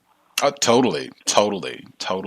When I was listening to your previous broadcast, and you were talking about that there was a school, flight school, taught people how to fly, mostly black students, and in all of this. Davis Aerospace. Davis Aerospace closed, but last week the principal of the school that it merged into escorted out the Tuskegee Airmen, escorted them out, had the police come and escort them out, because she accused them of having a PTA meeting, which has been outlawed in DPS. The PTAs have been removed. And the Tuskegee Airmen were 94 and 88 years old, respectively. And so that, can you imagine that this principal of the Go Lightly Voc Tech told them that they couldn't have a meeting in the school. They have a regular advisory meeting every week. They're volunteers, and they've volunteered for generations, decades, with these students in Davis. But they closed the school, sold off the planes, and moved the students over into another school without ever telling the district, the elected board like us, or the parents, that they closed the school, and their students are in Davis Aerospace except with no curriculum. So the Tuskegee Airmen were in their meeting with the students, and they don't want any students or anybody to be able to talk back to them about what they did. So that they tell the Tuskegee Airmen they have to leave, and they escorted them out. Can you imagine? The most respected people in Detroit now, the most revered and respected people in Detroit now, truly are the Tuskegee Airmen. It's like the highest level of respect anybody could get here. And they were escorted out. That's where we are now. Wow. The World War II, but I just want people to let that resonate all this time when you hear white people, when they get teary-eyed talking about World War II and the greatest generation. I mean, Detroit is a huge part of that, all the manufacturing that they did, and wow, we really put on and our American spirit, and we can do, and fighting against the Nazis. And all the people that came here, the Great Migration, and all the people that came here to build this life, to be able to all the people that came here. My family that came here in 1920 to work at Ford, and then there was a Great Migration. All the people that came here, and the reason I always say Detroit is a promised land because you could come here and change your life without changing your class. Anybody willing to work could have a good job and a good life, own a home, own a car. You have a job with dignity and make decent wages, and all of that is what's under complete attack. It was an incredible experiment of black people and Mexican people from all over the world that could come here and live good lives without coming from nobody. And that's what's completely under attack here. They're trying to make it into this feudal system. Disgraceful. Disgraceful. But that is the system of white supremacy. As you said, just blatant contempt for black people, black children, black elderly people, everybody. There's another aspect to this that I wanted to add before we close too, and that's that the emergency manager was put into place allegedly to address financial problems. And so false is that I just want to add that the emergency manager changed the names of, for example, Ethelene Crockett Voc Tech. She was the wife of George Crockett, and she was a very beloved doctor here. They changed the name of Ethelene Crockett to Benjamin Carson Academy. They changed the name of Barbara Jordan School to Palmer Park Academy. And they changed the name of Finney High School. Finney was an abolitionist. They changed the name to East English Village Academy. So there was no financial reason to change the names of schools, but when a colonizing force comes, the first thing they do is attack the history of the people. And these are really important things, and there was very little resistance. The people came and complained about it. The parents came and complained. But nobody went and, what should be done is we should take down those changed names and put back up the names that we want on there that were our names. They had no right to change our history. Wow. And that's what has happened here. The huge portrait of Coleman Young was removed from Cobo Hall. Wow. Wow. That, at least in my view, just seems another part of just standard operating procedure that I think I've seen that manifested in many different ways in terms of total disrespect for plots, burial grounds, where it was black people buried there, and they just come and stomp over it and put a parking lot there or something. So I think even in Charlottesville, they did the same thing. They had a historic black district. They went in and raised all the homes, and they gave some lame excuse that they were going to build such and such, and it just was a vacant lot. For 20 years, they didn't build anything, but they raised all these black houses under the pretext that they were going to do something important to build up the city of Charlottesville. Just standard. I would not be surprised if Joe Louis Arena disappears. And who's Joe Louis? I mean, just standard when we. It's already been sold. It went into bankruptcy. Wow. So it's gone. They're going to knock it down. Total contempt for black people. I saw we had one person that wanted to get a question in. I just wanted to ask, since you said, hey, I'm a part of the preferred minority group. Why are you doing all this? Why are you talking about racism? Don't you think you could just behave and be accepted as a white person and get, better treatment? I could, yeah. I could. My family asked me that a lot. What do you tell them? What's your response? I would be able to do that, but I don't have the capacity to do that. I don't know. The information that I'm privy to, because I am privy to conversations and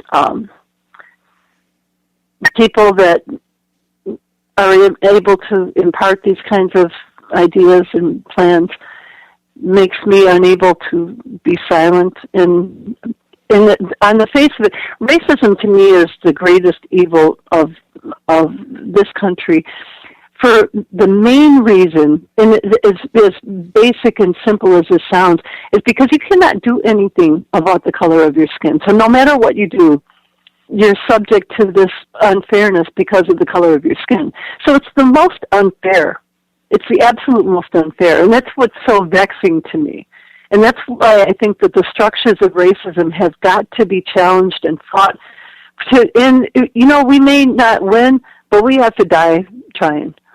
So the most unfair thing, like if you work hard, you can, achieve this or you can achieve that. But if you're completely subject to the color of your skin, that's the skin that you were born with and that you're gonna die with, that your children will have. And if that's what's gonna stop you from being able to fulfill your potential, that every single child of God should be able to do, then that structure has to come down. That's, I don't know another way to explain it. Right on. We'll nab our callers really quick before we wrap things up. The caller 8179, investor in the program here. Did you have a question for Elena Herrada?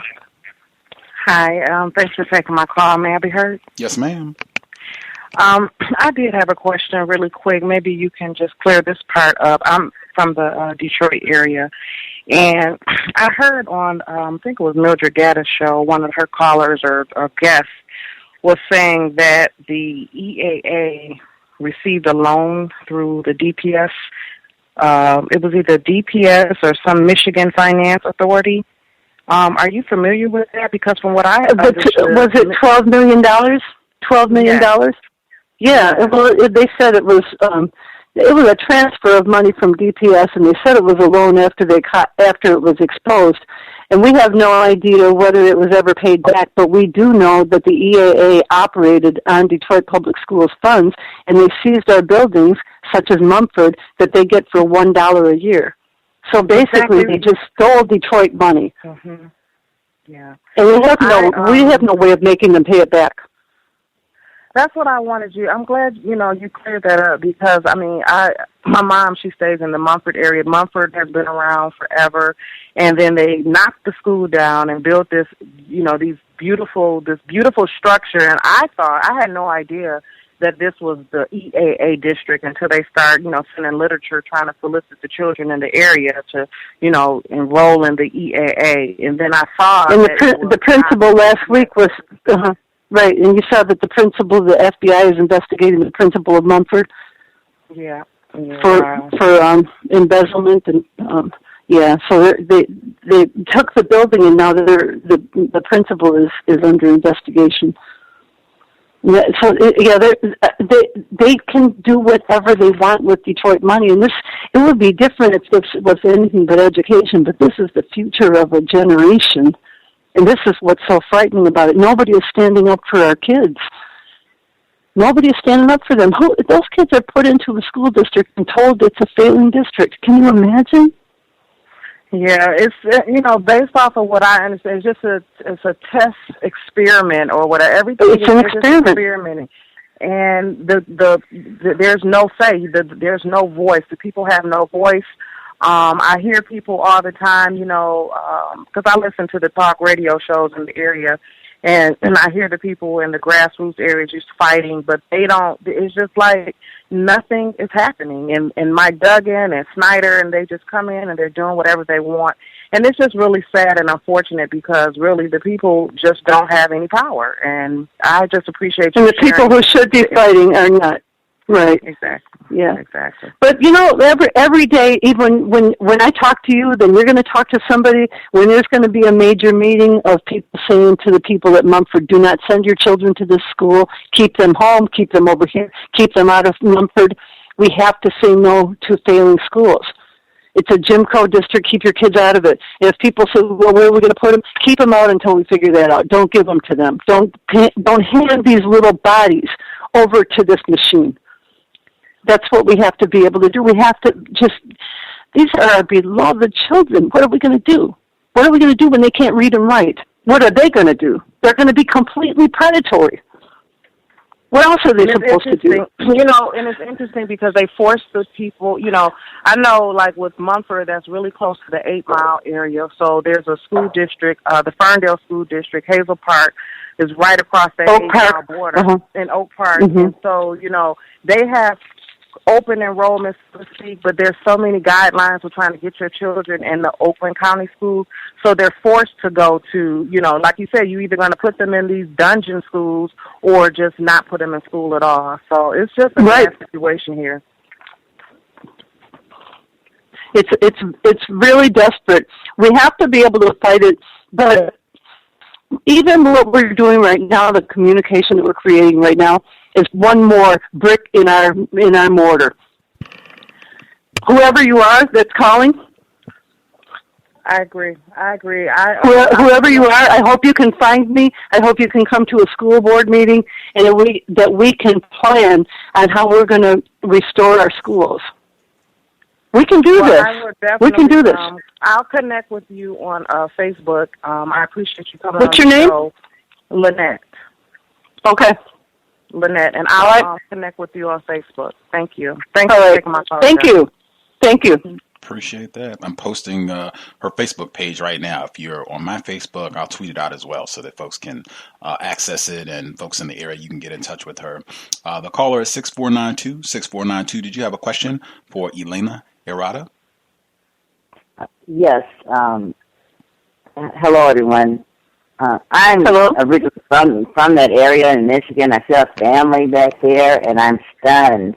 I've, kind of followed some of the things that have gone on since Snyder became governor, but, I'm just astounded that there's so much silence. even the water problems, I've asked people. The last I actually heard was that Canada was going to help. And so I'm just wondering, why isn't this, all over the news every day? Why isn't this national news that It's really, it's important to note that we don't get media coverage because of the concentration of media that is part of this plan. So the message is very, very controlled. So we don't get coverage on the failing of the EAA. Anything that the emergency manager does is not covered unless it's positive. And then when Duggan it took back supposedly control after Kevin Orr left from the Jones Day law firm, the emergency manager that was put in place from the law firm that was controlling Detroit. It's very important, and I've said this before, and some people don't like this narrative. There was a time when Duggan was going to be considered to be the emergency manager, and they said, no, you can't give Detroit a white emergency manager. That would never fly.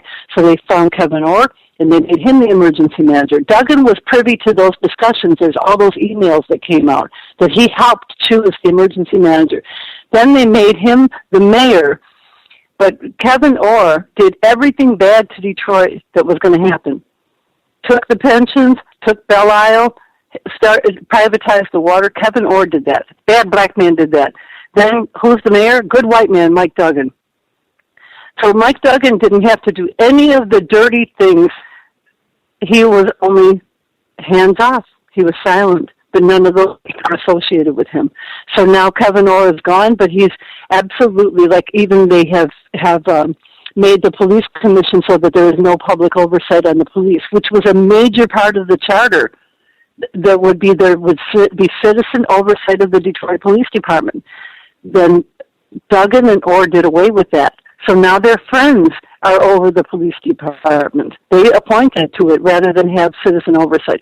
So there is absolutely no democracy in terms of the traditional elected voices. And Duggan is completely able to do that through the Jones Day law firm that was able to take all the people's pensions and all the things that bring revenue into Detroit. They've privatized those things so that Detroit will be poor and the law firms will be rich. It's unbelievable. And they're getting away with it. Mm-hmm. And I'm wondering, is this a template? Are they going to slowly spread this across the country? If they're so that's what is said about it. That Detroit is the test ground. And so we're just all. But we'll see. We'll see though, because we have to remember. And I'm a grandmother. I'm not new here. We have seen a segregated Detroit before. We saw integration. We saw affirmative action. We saw civil rights. And we've seen it dismantled now, but there wasn't always rights for people even in our lives. And we saw people fight for that and win. So it's not like we don't know what to do. We know what to do. We know how to do this. But people have to be reminded, young people have to be encouraged, because otherwise they're going to think it's always like this and it's always going to be like this. Young people are the ones that have to be encouraged and supported. And that's why the fights for the schools is so important. The fight for public education, fight for relevant education so that people can do something that will give them the dignity to have a job and do something meaningful. Our factories are not coming back. We're not going to have anything like we had before. But young people have to have some way of sustaining themselves. We have a responsibility to them. So this is not a battle that we can just walk away from. We have to be able to provide something for this generation. That's what the fight is. And whether every single person left in Detroit is the poorest black person that nobody wanted to deal with because they were poor and black, who's going to stand up for these kids? Who's going to stand up for them? The middle-class people have walked away. White people are thinking that, it's theirs for the taking. There has to be a serious, serious battle waged on behalf of Detroit's young people. That's what I'm really making an appeal for anybody listening, that the Detroit schools must be restored because our children have no alternatives. We have to restore our schools. very true. I appreciate you standing up as much as you've done and being so honest and forthright. And I don't know what I can do, thousands of miles away, but at least I can educate my family and friends back in the area. That's right. Electronic media is pretty wondrous in that way. Right. Appreciate that, caller. The last person that dialed in, caller, last four digits, 8562. 8562. Did you have a question for Elena Herrada? Your line should be open. Yes, greetings. This is tough. I just wanted to talk about your last sentiment that you were talking about with the other caller. You were saying how, do you think, like the lady asked, well, do you think this is a nationwide plan? Uh-huh. And I seem to think it is a nationwide plan, especially what's going to erode the school system. And they're doing it, how they're doing it is not only, with weakening the curriculum. Here I live in the South. I don't live in Detroit, but how they're doing it here is through these Common Core standards, quote unquote. Oh yeah, yep. And I've been substitute teaching for the last couple of months because I'm a tax preparer during the tax season, and so I've been substitute teaching, and these kids can't even take books home. The books home, the lunches are horrendous. I mean, it's pregnant students. I mean, and have to eat that, and it's just awful. There's just totally a change in the whole school system, and not only just the K-12 school system, they're at the same time making it harder to obtain student loans also. Right. So even if you do, quote unquote, escape the Detroit school system or whatever, there's nothing really to look forward to. You might not even get into a college. Right. Or anything. Right. So it's like really an assault on. We really got to pay attention. I don't know how we gonna fight this thing. I mean, to me it starts at home, but you have a lot of single parent households. That's no excuse either. You can still review your child's homework, but these people stay so beat down on these jobs, this lady working all night long and you got 4 children, it's not going, it's not going to work itself out. Because, the older your child gets, I've been substituting in high school, and the older your child gets, I'm not going to say it's impossible for them to grasp the educational knowledge, but you have to have their consent to do so. And and my thing is, these kids now, they are bored. They don't have any classwork. And see, not taking books home is taking a huge chunk out of the learning process. Because, see, you used to be able to read, and then what the teacher talks about the next day, then she talks about it, reviews the chapter, and, points things out and this type of thing. But you can't read the chapter, and you're depending to get everything in school, and it takes you 20 minutes to call the roll. You see what I'm saying? I mean, it's just totally messing up the whole education process. Totally, to me.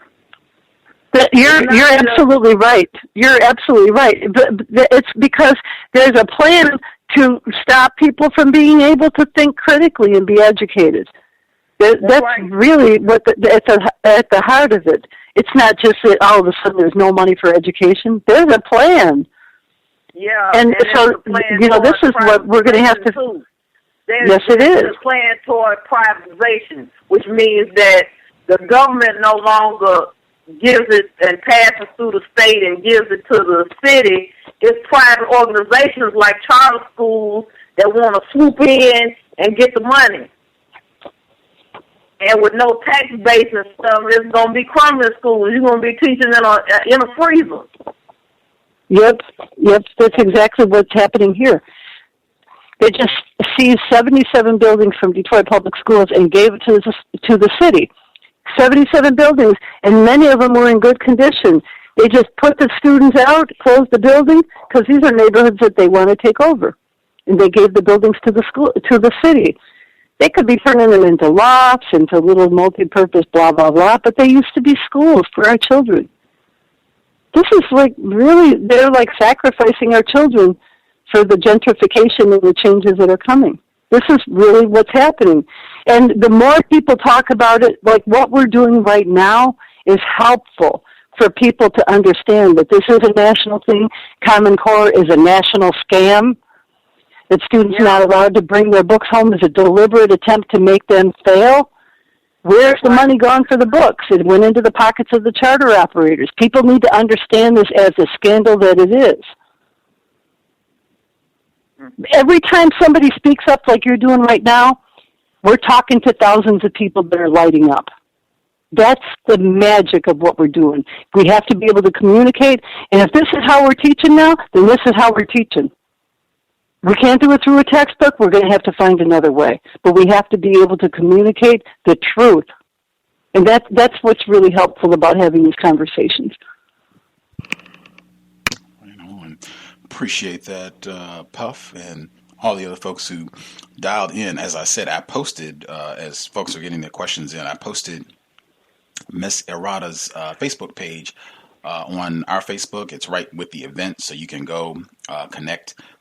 If you want to friend her or leave a message or get information, if you're in the Michigan, Detroit area, the meeting that's going down this Friday, if you want to go out and support, or if there are other things, information that you think that you can pass, if you have people that you care about or just people you're in contact with who are in the Detroit area, you can visit her Facebook page, facebook.com, Herrada for District 6.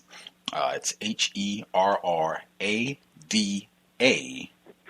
4 FOR District 6, and that's the number 6. Again, I posted it on my... Go ahead. There's I have a Facebook page that's Elena Herrada for Detroit Public Schools. Okay. If that's the one that I would ask people to post to if that's possible. Outstanding. We'll get that one as well. Okay. And that one is Elena Herrada for Public Schools. For Detroit Public Schools. For Detroit Public Schools. Outstanding. Right. I will post that one as well. And you said that's the preferred one, correct? Yes. Uh-huh. Outstanding. Thoroughly enjoyed having you on the program. It seems like there's so much happening in Detroit that we probably could do a bunch of broadcasts, but definitely we will be paying attention to your work and hoping that we can have you back to continue the dialogue. Well, thank you very much. I just want to give a real quick shout out that we're working on a play. It's called Jones Day, the play, and it's a counter-narrative to what you hear about the bankruptcy in Detroit. Oh, wow. That's going to be in Detroit? Yes, it is. It's a work in progress. Fantastic. And you'll have information on your Facebook page about that? Yes, I will. Yes, I will. Outstanding. We will be sure to post. As I said, I know we got listeners there, so we will definitely be on the lookout for that, and hopefully we can encourage folks to get out and check that out. Again, Elena Herrada, thoroughly enjoyed having you on the program, and as I said, we'll be looking forward to hearing more from you in the future. Thank you very much. It's been a pleasure. Thank you. Pleasure was ours. Thank you, and enjoy the rest of your Monday evening. All right. Thank you. All right. Have a good evening. Good evening. Thank you. Bye. Context of White Supremacy. Fascinating. Even one of our listeners shared with me during the broadcast that she was listening to the program, and then as she was listening, that she saw in the paper, and this is the exact title of the report, Court Rules Michigan has no responsibility to provide quality public education. And that is from just a couple days back that this guy reported, but she had the screenshot and everything. She was seeing that in the paper. I'm looking at this at michigancitizen.com, although it seems like this article got reposted a lot of other places. But the image that they have with his young black child, black female, looks like might be with her mom, where they're contesting this. But I won't read the whole thing, but it just says, in a blow to school children statewide, the Michigan Court of Appeals ruled on November 7th the state of Michigan has no legal obligation to provide a quality public education to students in the struggling Highland Park School District. A 2-1 decision reversed an earlier circuit court ruling that there is a broad, compelling state interest in the provision of an education to all children. The appellate court said the state has no constitutional requirement to ensure school children actually learn fundamental skills such as reading, but rather is obligated only to establish and finance a public education system regardless of quality. Waving off decades of historic judicial impact on educational reform, the majority opinion also contends that judges are not equipped to decide educational policy. I will stop there. It goes on. Again, it's titled, Court Rules Michigan Has No Responsibility to Provide Quality Public Education. You can put in that title and I'm sure it'll pop up.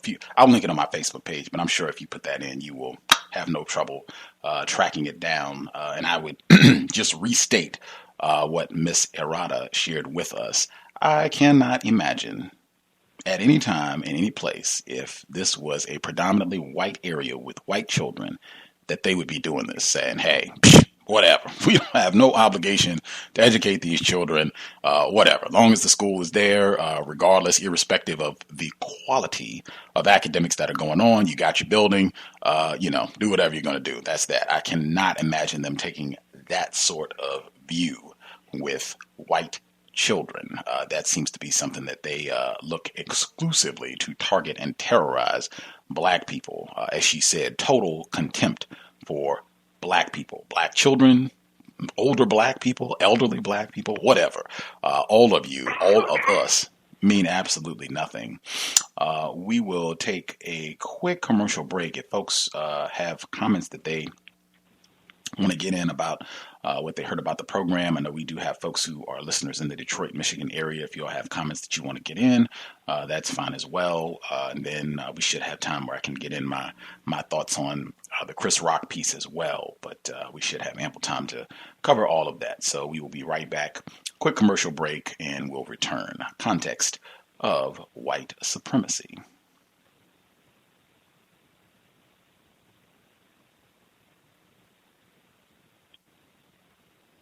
RacismDaily.com, your number one source for global news reports on race, racism, and overt actions of white supremacy. From Asia to the Americas, to Europe, to Australia, to Africa, racism is not a thing of the past, it is our current reality. Be informed, be globally informed. You should be the first to know. RacismDaily.com, RacismDaily.com, RacismDaily.com.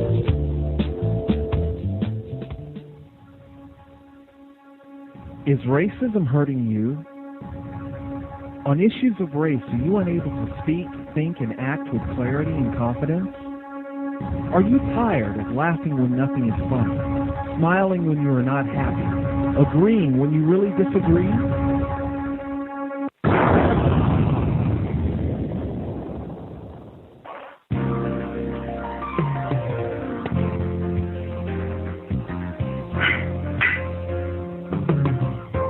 CounterRacism.com, you can learn specific strategies and techniques to counter the behaviors of the people who practice racism in all areas of activity, using words correctly, following counter-racist logic, even counter-racist science projects designed to reveal what racism is, how it works, and how to counter it. The open-source code writing format allows you to pick and choose from a variety of counter-racist suggestions so you can produce the code that works for you. Stop by CounterRacism.com today and help replace racism with justice. That's counter-racism.com. Do you need a one-stop shop for all of your multimedia needs? Triumphant Multimedia is a skilled team of professionals with a passion for great marketing and chic design. Our specialties include consulting, brand development, copywriting, and creative graphic design that's second to none. We also offer photography, photo retouching, videography, and video editing. At Triumphant Multimedia, our goal is to provide highly effective creative solutions built to suit any individual need or budget. Give us a call at 678-732-8067 or check us out online at trimultimedia.com.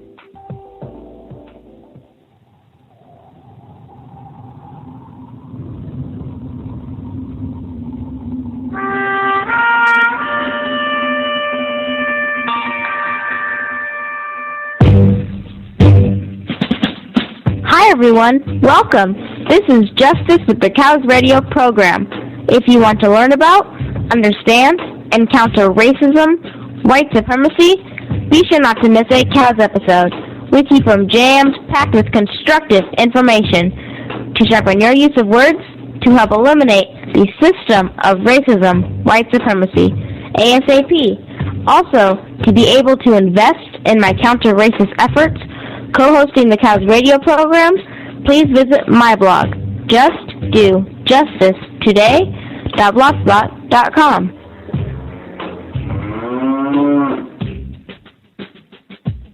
You're just saying just buckets and buckets of work. I got an uncle real crazy. My Uncle B, 55 years old, hates white people, married to a white lady. And he's sitting around going, these crackers ain't shit, except for Susan. And he tried to explain the whole thing to me one day, say, yeah, I got a white wife, I love her, she loves me, that's all that matters. But I tell you this, if the revolution ever come, I'll kill her first, just to show these crackers I mean business. Motherfucking cracker ass, motherfucking cracker, shit cracker motherfucker. Hey, hi, honey. Motherfucker cracker, I'll kill my cracker kid too.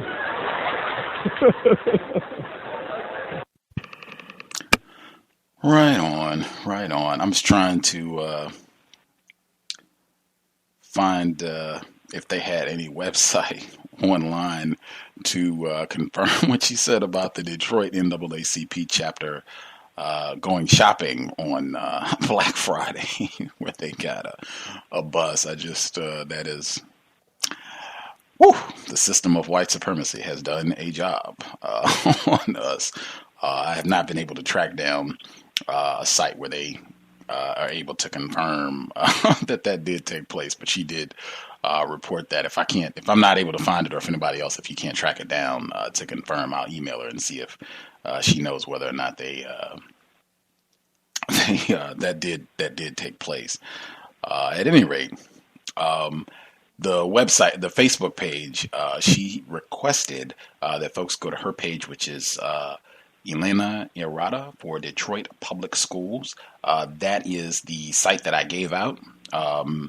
It's just the address specifically is facebook.com/Herrada for District 6.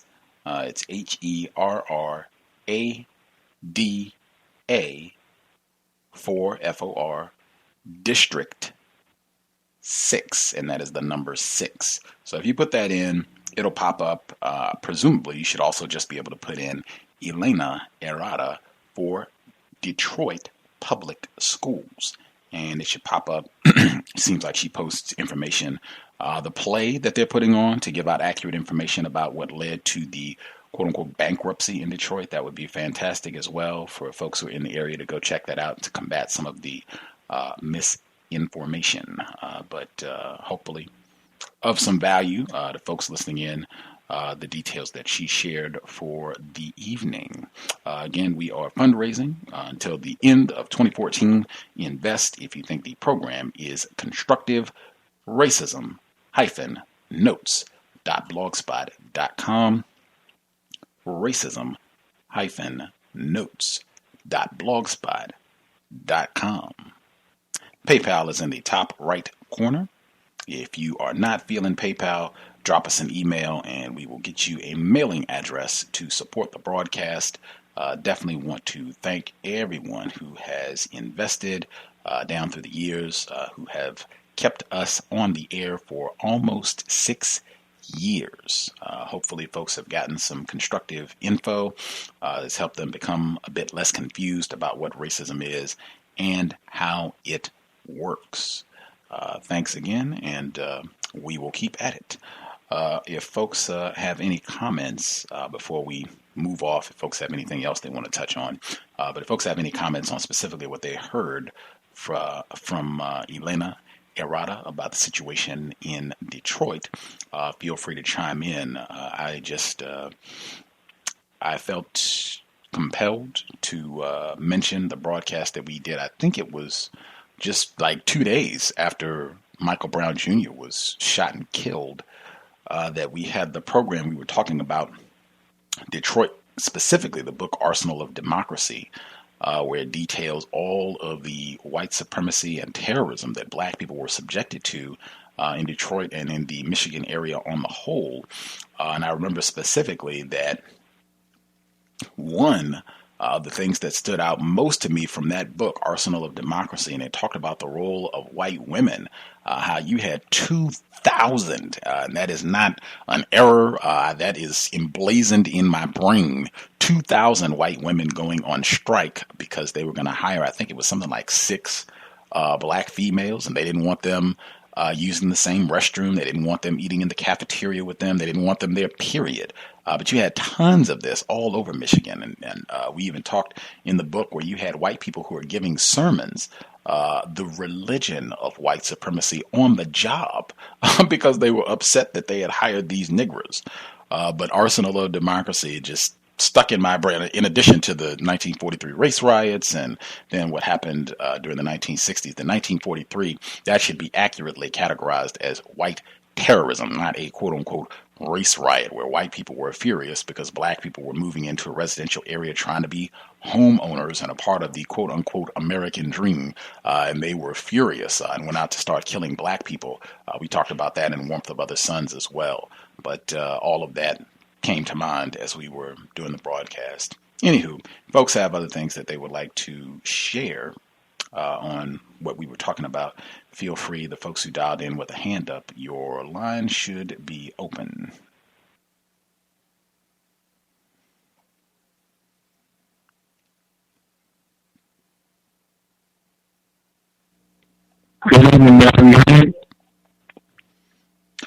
There was a little distortion in your line. You want to try it one more time?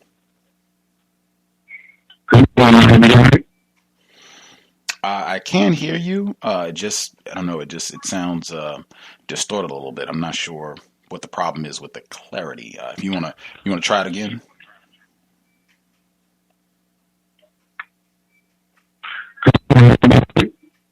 Hey, it sounds horrible. It's very distorted. It's very distorted. If you want to hang up and dial back in, I know that I've even had to do that sometimes. If you want to hang up and then just dial back in and see if that clears your line up. Oh, okay. Looks like right on. Any of the other folks in the meantime have any comments that they wanted to make sure they got in? Never heard. Yes, ma'am. Just a hello to you and all, the other callers. And I know the guest is gone, but I just really want to say thanks again for her coming. Because I remember I heard the initial show, compensatory call that she had placed that initial clip on, and I was just astounded with what she said then. So, I mean, now I'm just beyond astounded. But I think the thing that I wanted to say, and a couple other callers had alluded to it, and I have a friend, a Facebook friend who lives in that area, and she puts on her page daily things going on in Detroit. She talked about the water issue. She really focused on that. She didn't say much about the education. But I just remember I told her, I wrote on her page one day, and I said, I'm really watching you guys. And because I feel like this is something that is going to be duplicated all over this country. I just feel that it's just like she said, that this is a test case. This is a test, they are a test case, a test ground, and for something that will spread. I just really do believe that. One of the things that seems to me, like the black people in Detroit, just from listening to her, they seem to be so passive And I think the thing that sounded, to me, that sounded really sad was when she said about the very poor black kids. And I just remember, I said, well, once they get finished destroying them, then they move on to the middle class blacks. And, you know, and I just, it's just so sad. It's just so sad listening to that. And it just really sounds, it's just like black people, we just, I don't know what's, going on, you know, with us. But I remember when last Monday when I asked you a question about how come we don't seem to get your explanation of how the games that they play with us, and they play them so well, they just keep us from connecting the dots. I don't know, maybe I hope that somebody I know is there, you know, to seem that they would open up their eyes to see what's going on. But it sounds as if they got that stuff locked down. You know, she said that there's no oversight for the police, and just other things. We just find they just have it locked. And she said it sounds just like a king, just like a dictator. So all the power rests in one person's hand, and there's nothing you can do about it. But I just want to say that and just thank you again for the program. I'll mute my line. Appreciate it. Hope it's of some value. I thought, and even to your point about the in terms of us not being able to connect the dots, I thought that was supremely important. The point that she made about how Mayor Duggan, racist suspect, they have uncovered these emails where he was lobbying to get a black person as the emergency manager and saying, we can't have a white emergency manager. You got to put a black person. Where, I mean, they're playing and thinking 50, 100 years down in terms of their plan. And even that sort of thing helps with the confusion because unless you have a deeper, more comprehensive understanding of how white supremacy works, it's a black emergency, man. So this is not racism. You got black people that are doing it, not thinking that, oh man, white people orchestrated it. That exactly is why it is a black person. Because if it's a white person, it would be a lot clearer. It would be a lot easier to connect those dots. White people do a very good job. I think she touched on that point twice in saying that they also have a chancellor of this fabricated school district that they made up to warehouse all of these thousands of poor black students, where she said in that case too, they got a black person to be the chancellor and say, hey, what are you talking about racism? It's a black person that is the chancellor. This is, you all are selling each other out and blah, blah, blah. And all of that, they already know how that's going to go with it. White people they do a very good job of strategically planning to make sure that we are not getting a grasp that, yes, it is always white people who are most to blame for things that are happening. That is so true. I just wanted to make this one quick statement on the fact that the chancellor is from New Orleans, who, they just, like you said, their school, they don't have a public school, if I'm correct with that. New Orleans doesn't have a public school system anymore, as we know public school systems to be. All the schools are charter schools. So here this person comes from there, and she goes to Detroit with her expertise. And then they put it in. I mean, this woman's all making $500,000 a year. Because what she was saying, $350,000. She said, I said she's making almost close to $500,000 a year. And basically, she's sitting up there on top of a fake school district.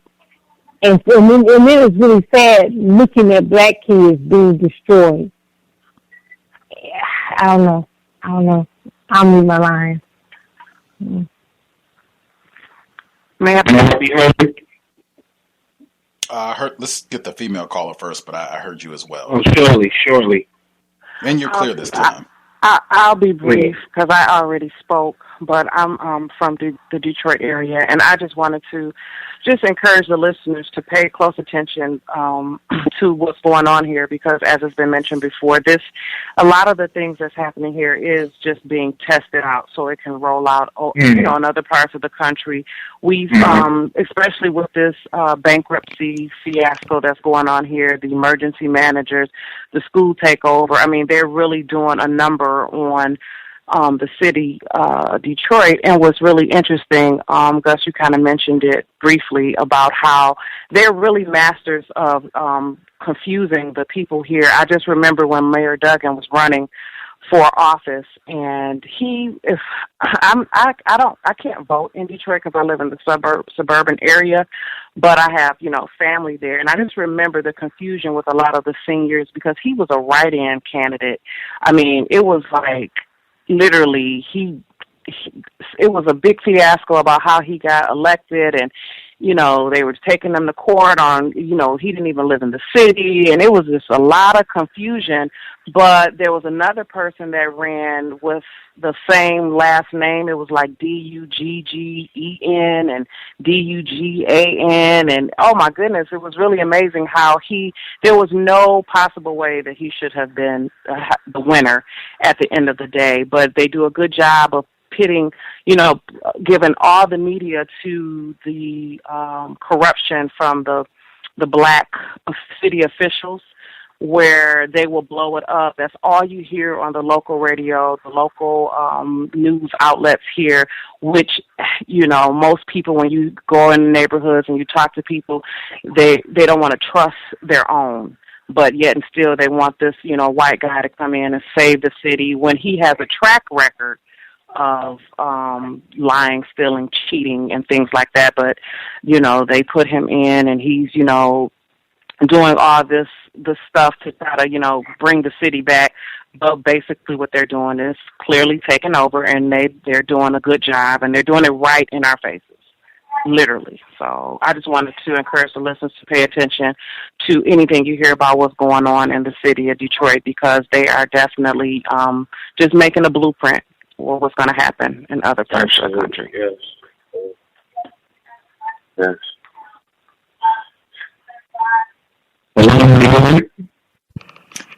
I think what it is, because I could hear you clearly when you were, giving your agreement with what she said. It's the volume. Your volume is up. So if you can speak very softly, I suspect we will be able to hear you clearly, because I think it's just that your volume is up. All right, cool. See, you got to speak very low, very, very low. All right. Sorry, I went bass on it. All right. Volume is going up. Volume is, it's almost whisper. Very, very low. That was a very edifying. That's better? Much better. Okay, cool. That was a very edifying conversation, man. Coming from a multicultural or multi-ethnic people of non-color background in my city, up northeast, so a lot of people are stuck on their nationality and not really understanding the melanin. You know what I mean? They're not really understanding that. Some do. And she reminds me of people back home that do recognize the melanin, understand how they are, what they call themselves Latinos or Hispanic, whatever they prescribe to. But they understand their amalgamation of, the slave trade and other things. So she seemed to be kind of hip to that, especially they say about the Chicanos, they got a black grandmother in the closet. They don't like to tell you that, but if you brought it up, she probably would have admitted to it. Either way, but it was just, it's a start. Like the sister said, it's a blueprint, man. It's a playbook with extensive plays, man. And I've noticed this trend, honestly, for about 20 years, though. They're just now kind of pushing it into overdrive now. Because honestly, if you think about how the rest of the quote-unquote developed world works, all the poor is out in the country. You don't see them when you get off the boat on a destination, or you go embark on the island or what have you, or go overseas. They hide their poor. They do that in Brazil. They're in the favelas. They're up in the hills and the mountains. That's where they prefer to have us blacks. That's why all the Afro-Brazilians and Afro anywhere, you go anywhere, they hide us. We're like blight. So they're doing it here in Baltimore, where I reside now. I'm not originally from here, but they're doing the same thing that they was doing in Boston 20 years ago.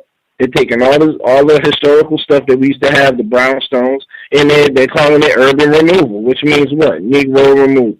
So they're just doing it. They're more codified, I think, but it's still kind of blatant for those that are awake and aware. It's like blatant. Like, you're moving us out into the county. You're like she said, changing the names of schools. I didn't even know it. Like, I want to say 3 or 4 of them people that she talked about were, but I know they was influential in Black society and overall Detroit society. They had to be some real people. I mean, I forgot the one person they named off the bank, Carson. I mean, that victim, I don't know, man, but that's just a slap in the face to the person that it was aforementioned. And the other thing I had was that she even had to recognize that white supremacy even works on the Chicano side of things. Well, any ethnic group, man, the darker you are, the worse it is for you.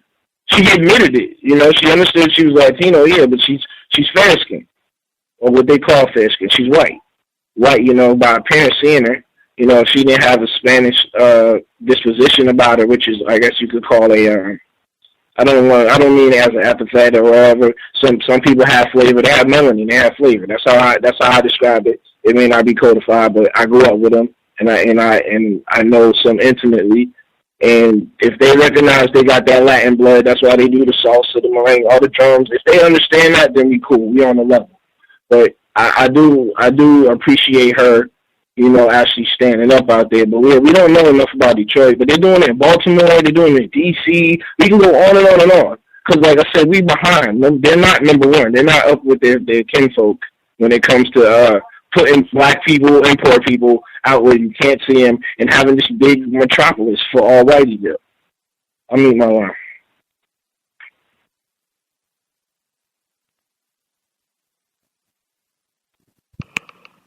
Yeah, I'm trying to find, because I didn't recognize off top all of the folks that she mentioned, but just trying to track down to see who some of these people are and what they did. But that's standard operating procedure when they come in. In fact, I almost played the clip.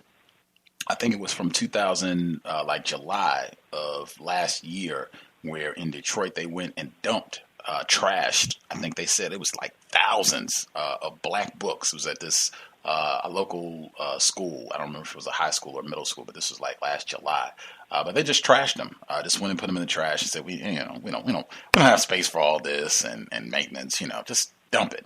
And they didn't even tell anybody, and folks didn't find out until way after the fact. And were just outraged. And Black people, they were protesting and all this. But I mean, at that point, it was, you know, too late, too bad, whoops, sorry, whatever. And they gave all these other lame excuses. But, I mean, that's just standard operating procedure when they go about their business of saying, you know, we are done. We are removing you all from this area, everything. She said Joe Louis Arena, all of it, and removing the names. I said, to me, it's very much akin to when they go in and find Black burial grounds and just, you know, this is trash. You know, we don't care about live Negroes, much less dead ones. So whatever, we're going to put a parking lot or a McDonald's or whatever. And sometimes they'll destroy it and don't even put anything there.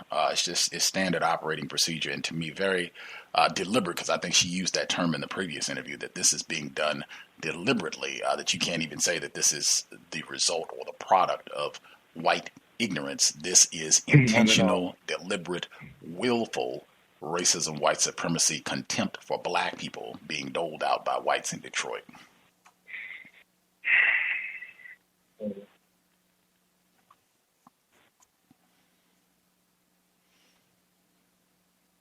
Any of the other folks that are with us, anybody else have comments that they wanted to make sure that they got in? I'm glad we got that information about Mayor Duggan as well, because that it came up, the listener before that was blaming Black people for that. I'm glad we got more information about that, because I think one of our callers in August had dialed in and said that he shouldn't even have been on the ballot. If we were doing this the legal way, it would not have been possible for him to be elected, because he was not a resident in the city of Detroit. So it would have been a moot issue, and, you know, it wouldn't have been about blaming Black people at all.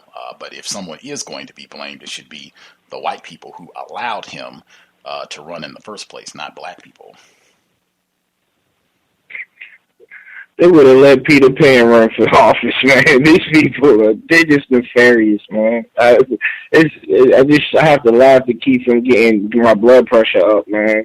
This is so, and like you said, these dudes total disregard. Now you can catch them. That's the stuff that's bothering me. I grew up, you know, I'm getting to the point of overstanding now, and I was just like, damn, they used to hide it. Well, at least I thought. You know, they just never hide it. They just go ahead and do it, and they'll say, oh, grand jury, it's secret, but it's legal. Oh, we had a closed board meeting. Oh, this is a private corporation. It's 501c3 or whatever, C4. I'm a nonprofit, therefore I don't have to divulge who I give my money to or what I spoke about. Like, it's too many ways and too many systems in this code book, man, and it seems like they still do it overtly still. It may not be violent, but the means are still overt. They're moving in silence, but you can see them. You know, sometimes they're not even moving in silence, man. I'm sorry, man. Mm-hmm. Absolutely. Charles W. Finley, checking on him right now because I think that might be where one of the people that had a school named after him in Detroit. I think it was Finney High School. I'm just trying to make sure I check. So I'm trying to check on some of these names. Finney High School. Yeah, that's correct. That's definitely one of them. Penny. I never heard of that individual, but I can track down a site that gives more information about who this person was and why they named the school after him. I'll share before we grow off the air. Folks have anything else they wanted to make sure they included before we wrap things up?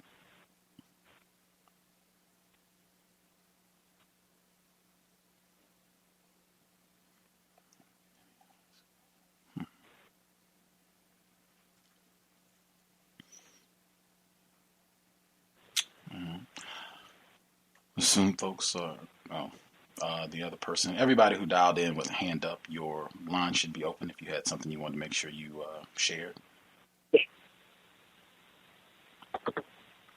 Hello, can you hear me? Yes, sir.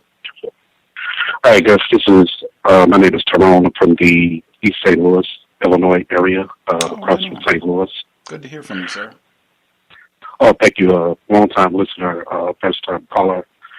I just want to report that here in St. Louis, I think the Rams' time is kind of over for us playing for St. Louis. They're probably going to end up going back to L.A. If you notice, Sunday, a few players came out with the hands up, don't shoot, in reference to Mike Brown and the police. All of the stuff that was in the news with the police asking the NFL for an apology. The NFL said no, the Rams said no. Somebody from the city of St. Louis can actually speak on it more because I don't really follow sports too much, but I can say that the city is mostly catered to the baseball team and the hockey team. The Rams, they usually get special type of players. They don't they had a chance to get Chris Carter one year. They didn't go after him. They had a chance to get Shannon Sharp. They didn't go after him. It's just certain type of players that they like to go after. And I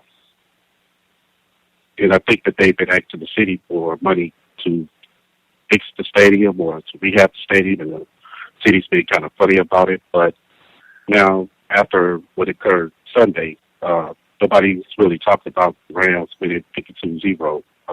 They're mainly just talked about, Rams need to get out of town.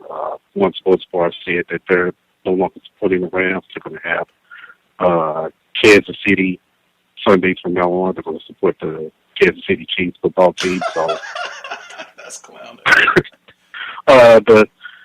If I get a chance, I'll share it.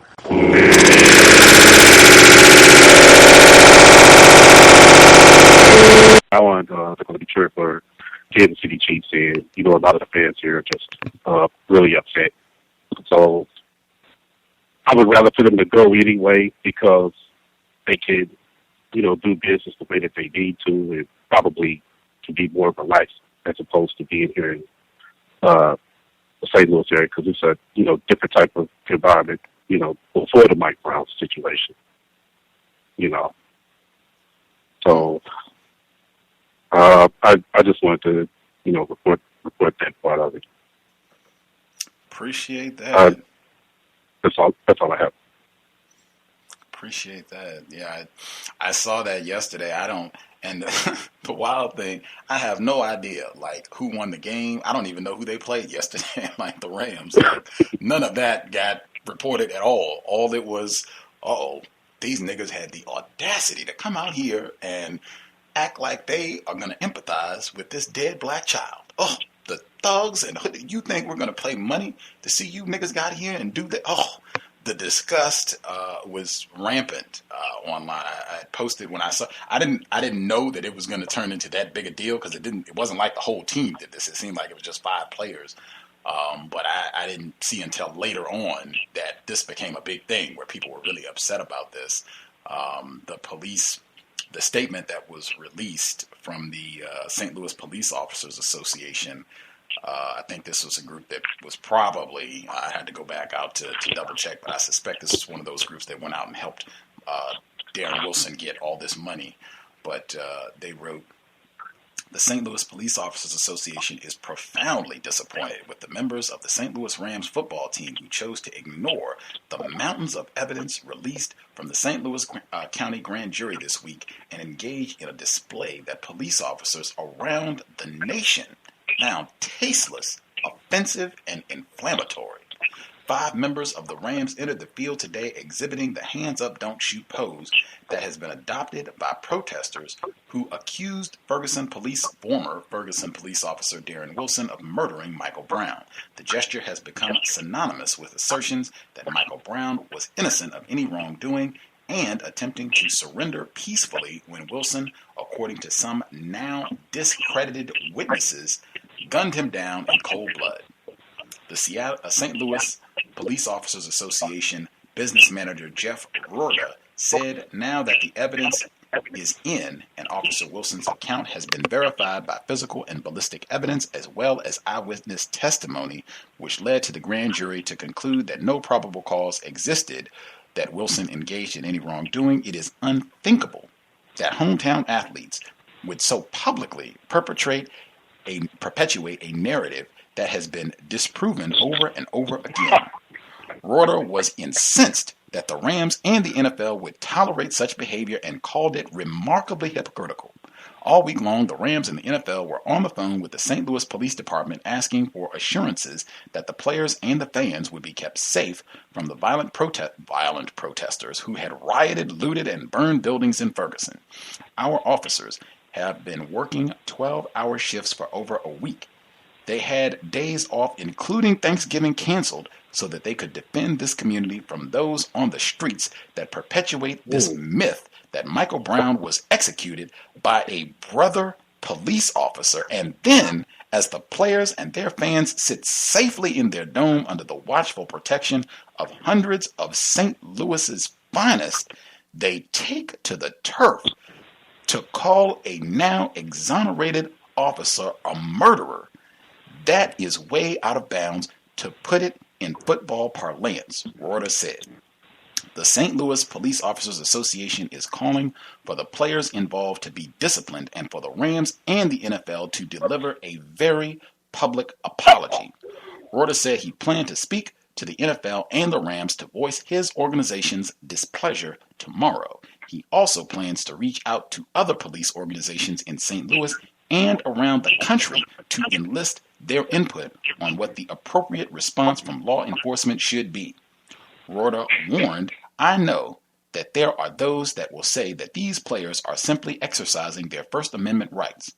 Well, I've got news for those people who think that way. Cops have First Amendment rights too, and we plan to exercise ours. I'd remind the NFL and their players that it is not the violent thugs burning down buildings that buy their advertisers' products. It's cops and good people of St. Louis and other NFL towns that do. Somebody needs to throw a flag on this play. If it's not the NFL and the Rams, then it'll be cops and their supporters. That is the end of their public statement. And just for added context, at the end of this, and I'm reading from KSDK, even though this was widely reported, it was on Sports Illustrated and all over the place, but at the KSDK site, which is the local St. Louis station, At the bottom of this article, they have the Michael Sam report where he calls his black brothers evil people in GQ magazine, and then the black teacher in Texas that was fired over her Facebook tweet. So when you get to the bottom of the report, that's what you see.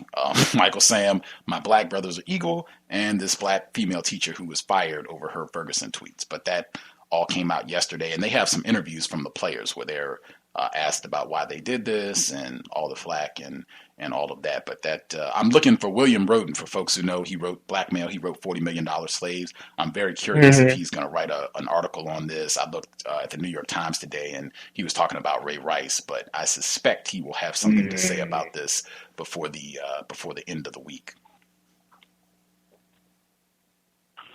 May I be here? I heard both of you, whichever. You go ahead. Okay, thanks. I'll just make it quick. Last thing. Since they're always talking about Michael Brown's strong arm robbery, now this is St. Louis Police Department that was asked for an apology. Now, years ago, the St. Louis Cardinals was in a World Series. I can't think if it was Detroit or they was playing Boston, but the St. Louis police officers, they did strong arm robbery at the World Series. They took some people tickets that I think they may have bought the tickets legally, but they took the people tickets at the World Series game, and they ended up giving the tickets to their friends. These are St. Louis police officers. If you look it up, you can find it.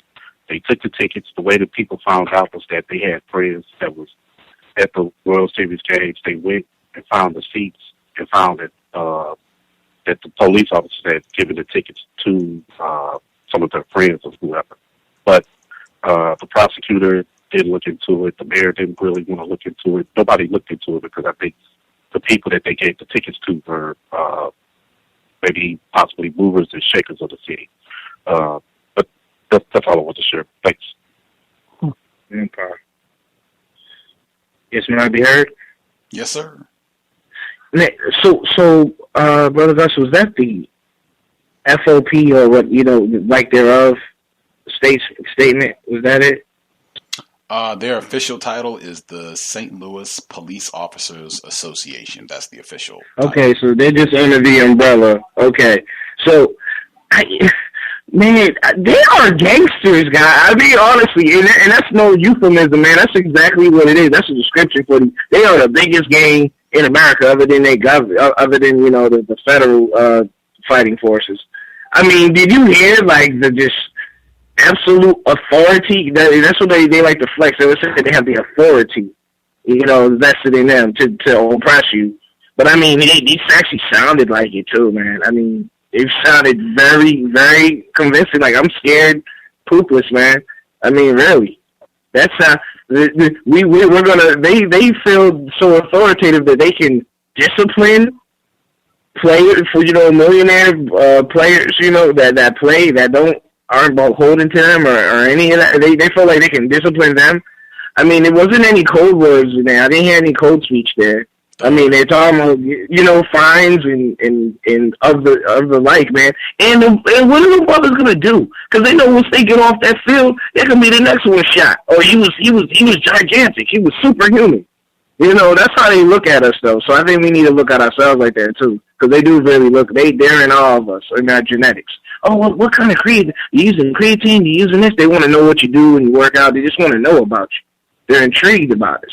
They know we're superhuman. So we need to start acting like it. But I know them brothers have been pulled over out in St. Louis or wherever city they go to, and they can go out and have a nice evening, and they'll be getting messed with. So, yeah, they like to have their hands up, too, and they know what the result would be there, too. So I don't know how you can be well, I do know how they can be critical, but I just, it's not understood. It's not fair. And we already understand that. Watch that word fair. But yeah, I definitely agree. It's, that's That is exactly. That's, I know Mr. Fuller would say that's Godfather speak right there. That's the Corleones, in terms of this is what it is. Like, and if you don't take care of it, if they're not disciplined and we don't get our public apology, well then we will take care of it. Absolutely. I think Tupac used to talk about that in terms of the police being the biggest organized gang. I would say white people in general, that is the greatest and most dangerous terrorist force, gangster organization in the known universe. But that's just one apparatus of that, being the police department. But I think it'll be very interesting to kind of follow and see what happens to these five. I don't even know these guys. Like, number one, I don't follow the Rams or all that, so I don't know these guys. Before Richard Sherman's whole thug thing, I didn't know who he was either, and I'm in the same city with him. We could have been sitting down for dinner, and he'd just been a random black person to me. But I don't know any of these guys. I don't know if they're the stars on the team or, if they got big contracts. But I think it'll be very interesting to see what happens with the trajectory of their career after this, especially if this becomes like a big to-do and, if they get disciplined or whatever the case, if they have to come out and apologize or how all of this goes down. I think this would probably... because I don't think the Rams are like really good this year. I might be wrong. No, they're horrible. They're horrible, Gus. That's what I thought. So if they were a better team, I think this would have gotten even more to, like, if this had happened for like the Patriots or the Seahawks since they won the Super Bowl. If it had happened for one of those teams, I think it would have been even worse. But since they're not very good this year, I don't think they'll get as much. But I'm sure that they will have to. It'll just be interesting. If you don't follow sports or what have you, that's outstanding. But at least pay attention to this just to see what happens with these 5 black players.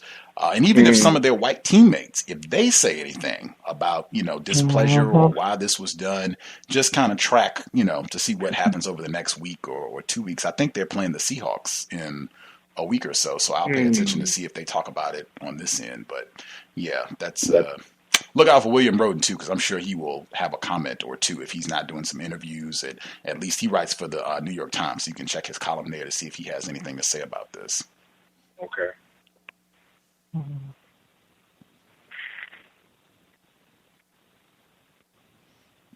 The other folks, if you had a hand up, did you have something you wanted to get in, the other people that had a hand up on the line?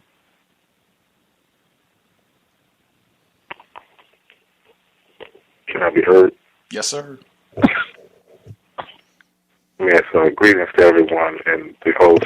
I just wanted to mention something about a term that I keep hearing, maybe it's used in a certain context. People say, "Oh, somebody is throwing shade." You ever heard of that? Is that something new, or I'm not sure. I think it's relatively new. I just started hearing it, I'd say, within the last 12 months or so. It might be older than that, but I don't recall, like, 10 years ago having heard that phrase. I feel like within the last, 12 months, maybe 2 years, that I first started to hear it. But, yeah, I hadn't heard it before. I think that's kind of a newer one, people saying throwing shade. Yeah, I thought that's pretty slick. And it's this image that I had caught today. I guess it's a victim, a black child, I guess, hugging on a police officer. And I guess some people were saying something about the child looked like it was not even a male child, like it could be trying to clown, white people trying to clown around. But I haven't, looked at it too much in depth. I just seen it was on the news today. And I just think that it's just more confusion coming through that, like, we're not, we're not trying to have you for targets. We really want to hug on you, which is far from the truth. And, that's all I have. Yeah, I think that image, the one that you're talking about, I think it was huge on CNN and trending all over. And and plus the black person was in tears. in the image and was hugging an enforcement official that, oh, this is great. This is reconciliate. The suspected race soldier that was on my Twitter feed when we started the program that I was telling folks about, where he said, the problem is not white people, and how are race relations ever going to improve if you come in here saying the problem is white people and the problem is people in general and all that nonsense. Like, I can see that. And that's if the folks, I guess, to kind of wrap, particularly the caller that's in St. Louis, like I'm waiting to be checked, like, because I'm willing to concede, like it's wonderful. I think that was mentioned on the Saturday call, and it's wonderful to see so many younger black people, focused on and serious about racism and acknowledging that it's a problem and wanting to talk about it and wanting to do something about it. That is phenomenal. We should really try to take advantage of that as much as possible. All I'm saying is I don't think, and I have seen no evidence over the last 70 years that black people going and stomping around in the streets about police and or white people in general killing black people. I've just never seen where that solved the problem. I could be wrong. If I'm talking crazy, you can set me straight. Anyone in caller in St. Louis in particular, or other folks, if you have seen different, please feel free to set me straight. I know they had continued demonstrations today in some areas, St. Louis specifically, and some other places, but I haven't seen any evidence that that's what happens. In fact, what I've seen generally when you have what they call rioting and all that other stuff, generally, white people just say, okay, fine, whatever you burn down, we're not building it back up. Whatever businesses burned down, fine, we're not putting it back there. So, if the grocery store got burned down, now you're going to have to drive 30 minutes to go to the grocery store. The gas station burned down, now you're going to have to drive an extra 30 minutes to get gas or what have you. And this will just be a reminder for the next century about how helpless and pitiful you all are, because you're not going to get anything other than what we allow you to have, and you've gotten on our nerves. So now we're not going to do anything. You can sit there and be mad in your little raggedy town, and that'll be that. That tends to be what happens. L.A., Watts, Detroit, D.C., you can just go on and on and on and on and on. Not that I'm trying to talk bad about these folks at all, because I think it's fantastic. I would hope that we are also looking at other means of trying to solve this problem. And again, my refrain, I've just seen too many white people. Anytime I see large numbers of white people where they are also excited and they want to come out and hug and hold hands and join in, that right there, I'm cool. Let's find something else to do. This cannot be effective if white people are trying to come in and join and switch it around and all that. But specifically, I know the caller in St. Louis, or if any of the other folks, if you all have any updated observations on all that, we can wrap up there.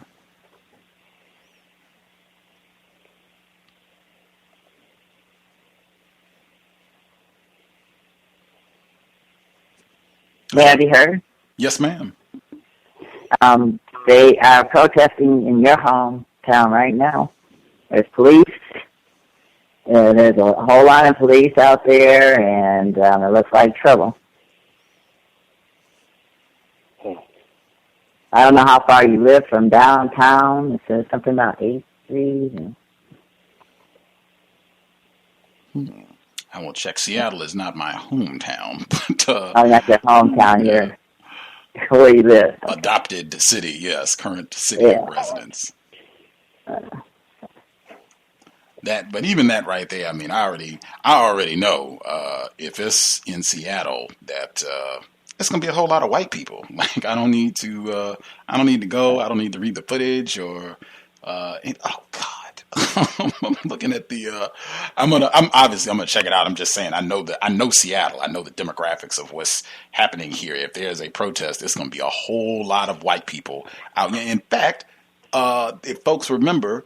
They were out protesting downtown, not far from 8th Street, downtown in the middle of Seattle this summer about Israel and Palestine. And a random black person who wasn't even with the protesters, he ended up getting pepper sprayed and arrested just walking by. And it was because a white person thought he was with the protesters and went to fight him and aggressively confronted him. And he was, stunned, like, what is going on? Wherever he was going, I'm trying to go home or get something to eat or whatever he was doing. And some random white person is trying to accost me. He gets in a defensive posture and the enforcement official comes pepper sprays and arrests him. Doesn't do anything to the white person or any of the people who are actually there protesting. They just hem up the black person and take him away in handcuffs. Now, I didn't see a whole lot of continued outrage about that. I didn't see people coming to protest the store where that happened at, right in the middle of downtown. I didn't see any of that. It was just a big to-do when it happened because they got it on video.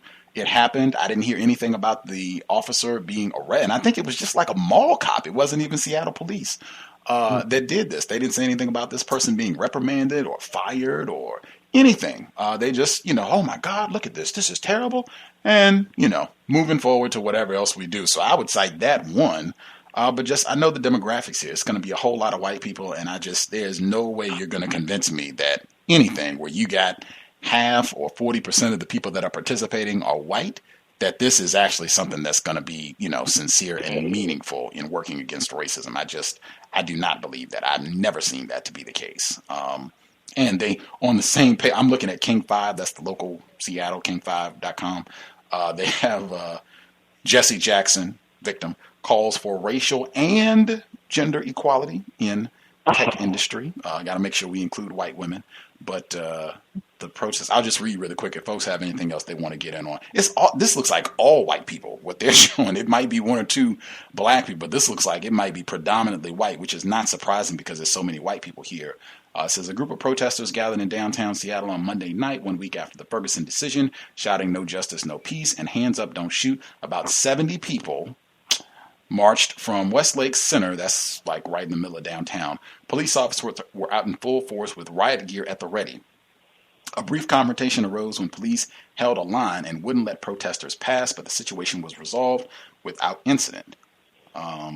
Seattle Police Chief Kathleen O'Toole, white woman, racist suspect, said Monday she gave officers clear orders. "I've told them I do not want them to hesitate to stop people and question people whenever they have the legal authority to do so and make arrest of people who are putting them in danger or other members of the public in danger."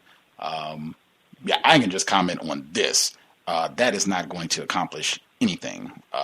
They have people down in that specific area where they are, which is like the middle of downtown. They have people down there protesting all the time. Save the ducks, save the geese. We're mad about. That's just very, very popular to have all kinds of raggedy, scraggly-looking white people down there protesting or asking for money or whatever else they're doing. I don't think that's going to accomplish anything. And the same thing that was said Saturday, this is not, at least what I'm reading here, this is not attached to what specifically do you want to be done. That's the type of thing that it's got to be connected. We're doing this because we want XYZ to happen. I just haven't seen that spelled out specifically as well. That's another major concern that I have. But if anybody else have thoughts, if you think, have a different view on this, or, if you think this is going to work, or if you're joining in to participate before we wrap up.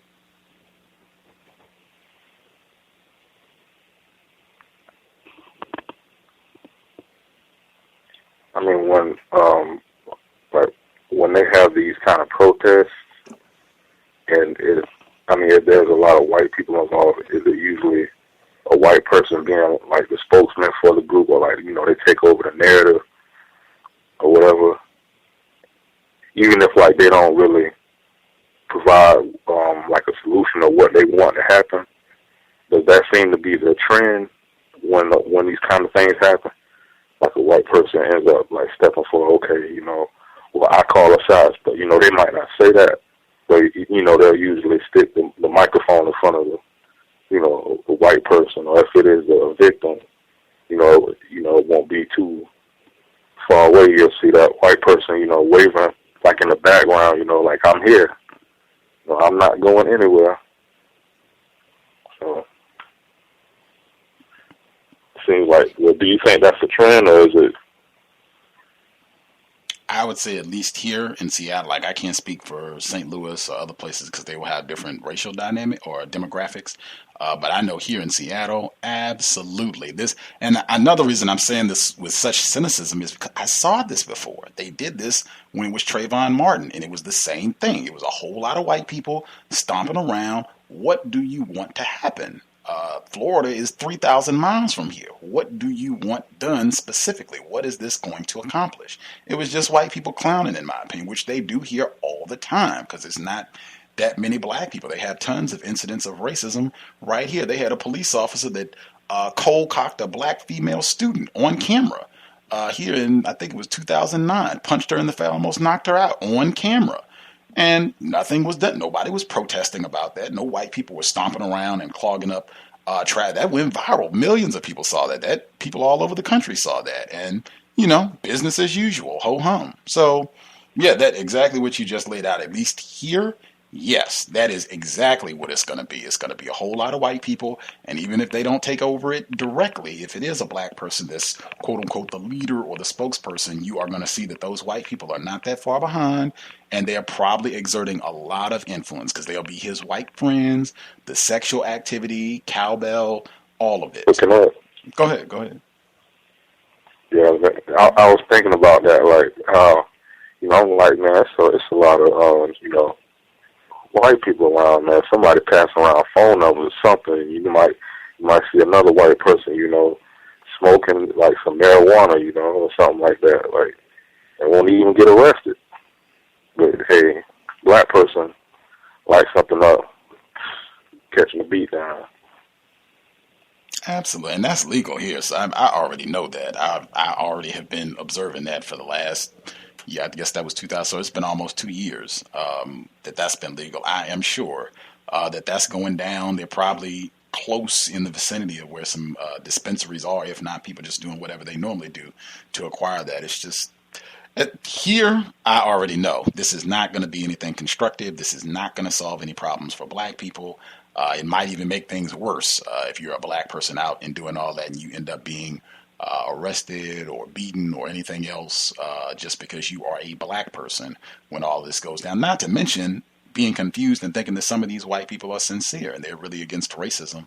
And they are your white ally in the vein of Timothy Wise or Amy Goodman. So I don't see anything constructive about it at all. I think we could invest our time and energy doing things that would be much more constructive, much more beneficial than this. But, I could be in error. May I ask a question? Yes, ma'am. I don't understand white people. Why? What is the big deal about them raising their hands at the football game? Did it insult them, or what is the problem? I see them complaining about it. Even got Charles Barkley in on it. That's a cowbell too. But I don't understand. What did Chuck say? What did they get Sir Charles to say about it? Let me see. He says he calls it Ferguson, looters, scumbags, praise the chief. It's typical. Charles Barkley. I don't know. He thinks he's one of the upper crust black people, so I can't say anything. Who said that he thought it was correct that Trayvon Martin's killer was exonerated and that black people are our own worst enemies, not white people, but black people. That was just, what was that, like 3 weeks ago, last month sometime? Yeah, and it's those lower class black people that cause all the problems. That was that was a week or two ago. He was running his mouth. To answer your question, though, I think in terms of why they were upset with these football players, black people, particularly if you are a black athlete, you're not supposed to think. You're not supposed to talk. We don't want to hear your opinion. Get out there, entertain us, and shut up. I think that is the view that white people have. We are not interested in hearing your politics about this dead nigger who was a thug and we are glad is gone. We're not interested in seeing you empathize with him at all. And I think they recognize also these athletes, they have the attention of a lot of young people. Just that sort of thing. You could get other young people saying, hey, wow, they did something. They're recognizing Mike Brown. Wow, we need to do something too. They know they have seen that before from the 60s when you had a whole lot of black people who were focused and serious about racism. That's how you ended up with Juan Carlos, Tommy Smith, their pose on the podium at the Olympics. That's how you ended up with Muhammad Ali even changing his name and then saying, yes, I'm a Muslim. I'm down with Minister Malcolm X and Elijah Muhammad. And I'm not going to Vietnam. No Viet Cong ever called me nigga. That's how you ended up with all of those things happening. You have a whole lot of black people who are serious and focused on racism that can end up spreading. We don't want to see a repeat of that. We don't want to see a whole lot of black. We just had the Donald Sterling thing where they were going out and complaining about that. We don't want to see a whole lot of that that contagion spreading amongst our well-confused, well-trained victims. We want you to go out, shut up, entertain us, don't think, don't talk about politics, definitely don't be serious, and don't act like you're empathizing with a dead black person. That's not supposed to happen ever at all, regardless of how many of your black children we gun down. So it even reminds me of like during Jim Crow. I think one of our guests, they were talking about how a lot of black people did get lynched for some accusation that reckless eyeballing at a white person or whatever. But also a whole lot of black males and black females were lynched and killed for being uppity, what they call disagreeing with a white person, challenging a white person, challenging their authority. I think that's the way that they viewed that. Okay, yeah, it makes sense now. Because, to me, it didn't seem like that big a deal. They do stuff all the time. They have all kinds of little dumb protests at these games. It doesn't matter. Now, all of a sudden, raising their hands, that made a difference. Except it's scary now because I get called uppity by white people, so it didn't mean anything, but I guess it does.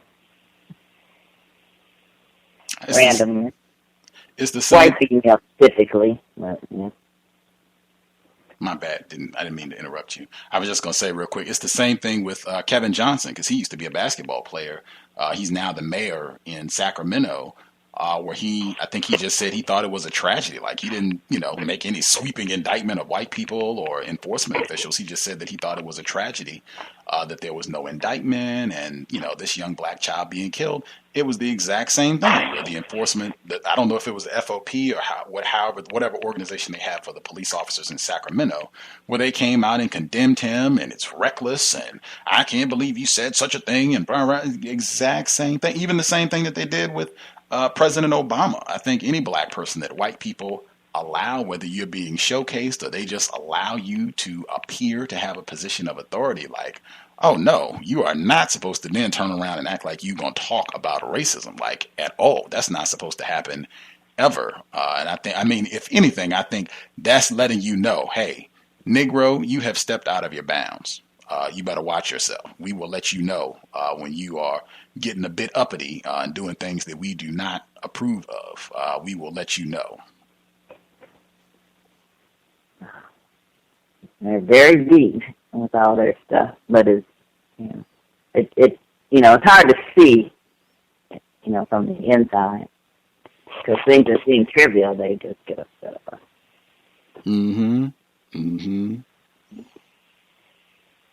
Racism, white supremacy is non-trivial, and I would say, if anything, that again should be a reminder that white people are not ignorant about racism. They are hyper-vigilant. They are constantly on the lookout, listening for what black people say, how we talk about racism, white supremacy. If we're talking about it in a way that's accurate, sometimes if you are talking about it at all, they will immediately step up to, wait a minute now, this is not supposed to be happening. You are breaking the rules. They will let you know immediately. So I would put it in that same vein. This is people who are very smart, who are hyper vigilant about their system and paying it. I think I've said frequently, white people, they are accustomed to non-white people just acting like normal victims. We're not talking about racism. We're not serious. We're just going along with the program that they have laid out. Any deviation from that, they pick up immediately. I've told folks that over the year. You don't even have to talk about racism per se. Any sort of deviation from the way that they have programmed us to behave, they will pick up on it. And especially if you deviate and you act like you're trying to be serious about racism. Oh, man.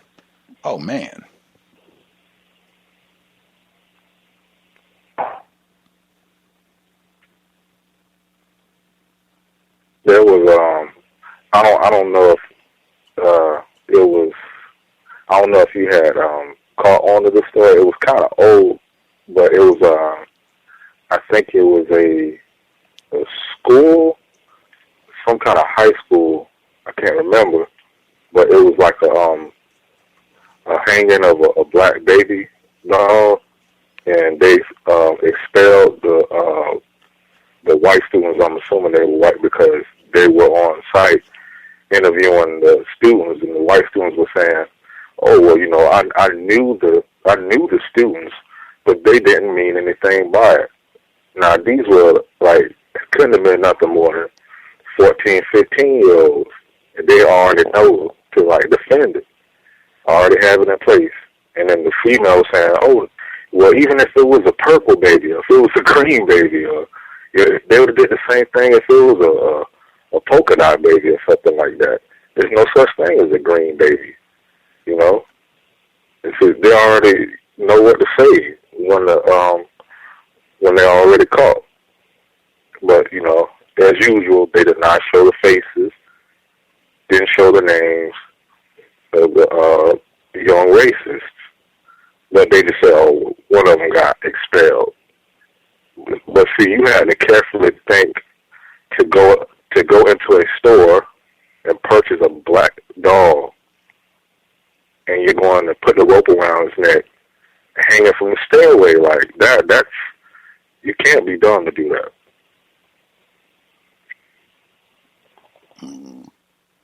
I agree 1,000%. 1,000%. As I said, white people will let you know. It's the same thing I say when white people can't be ignorant about racism, because white people will let you know when you've done something, you have stepped out of bounds as a white person. Non-white people, when you step out of the confines of how they want their victims to think, speak, act, and feel, white people will let you know. Same thing, Melissa Harris Perry, when she, at the beginning of the year, when she said, was joking about Mitt Romney and having an adopted black grandchild. She had to come on and offer a tearful apology within a week because white people said that she was somehow suggesting that it was incorrect for white people to adopt black children. And she had to come out and beg apology, and people were calling that she should be fired. Same thing. Same thing. And I would say also that lets you know what is important. That, in my opinion, lets you know what white values are when they step out and check a black person because they said something. Oh, okay, so this is important to the system of racism. White people being able to abduct black children. Oh, okay, this is important. White enforcement officers being able to gun down black people with impunity. That's important to the system of racism. Okay, got it. That's the way I interpret it also. It looks like Charles Barkley, he came out, he talked on Bill Cosby and Ferguson and all these other issues. I didn't get to hear it, but I'll check it out after the program. He apparently is quoted as saying, lost some things against him. He said the grand jury got it right in deciding not to indict Ferguson, Missouri police former officer Darren Wilson in the shooting death of Michael Brown, and labeled looters scumbags. The true story came out from the grand jury testimony of the Hall of Fame forward told radio host Mike Mancinelli last week on Philadelphia's sports radio station, The Fanatic, noting that several black witnesses corroborated Wilson's version of events, saying Brown attacked him and went for his gun. Barkley accused the press of using dubious information to inflame passions. "I can't believe anything I hear on television anymore," the former Philadelphia 76er said. "And that's why I don't like talking about race issues with the media anymore, because the media love this stuff and lead people to jump to conclusions. The media shouldn't do that. They never do that when black people kill each other." Barkley called those who reacted to the decision by rioting scumbags. "There's no excuse for people to be out there burning down people's businesses, burning down police cars." And unlike protesters who have likened police in minority neighborhoods to an occupying force, Barkley said the black community owes a debt of gratitude to cops. "We have to be really careful with the cops, because if it wasn't for the cops, we would be living in the wild, wild west in our neighborhoods," he said. "We can't pick out certain incidents that don't go our way and act like the cops are all bad. Do you know how bad some of these neighborhoods would be if it wasn't for the cops?" Barkley's words were in sharp contrast. Oh, he didn't. I thought he was going to comment on the Rams. Maybe he did. I don't know. But, yeah, my comment would be he said what he said. And every time I hear Charles Barkley talk about anything, I always remember first and foremost, this is what happens. Tragic arrangements. I'm Not surprised at all. I'm sure there are many other factors that influence what produces that sort of behavior, but getting in bed with a white person certainly does not help the situation at all. He said what he said. My problem is not with Charles Barkley. It is with a racist man, racist woman, racist child. And they got that photograph of the black person hugging the police officer right next to Charles Barkley's picture on this. This is on Fox News, foxnews.com, where I'm looking at it. But they got that photograph right next to him. And then they got a report saying that critics say coverage of Ferguson has been unfair. Yes, it has.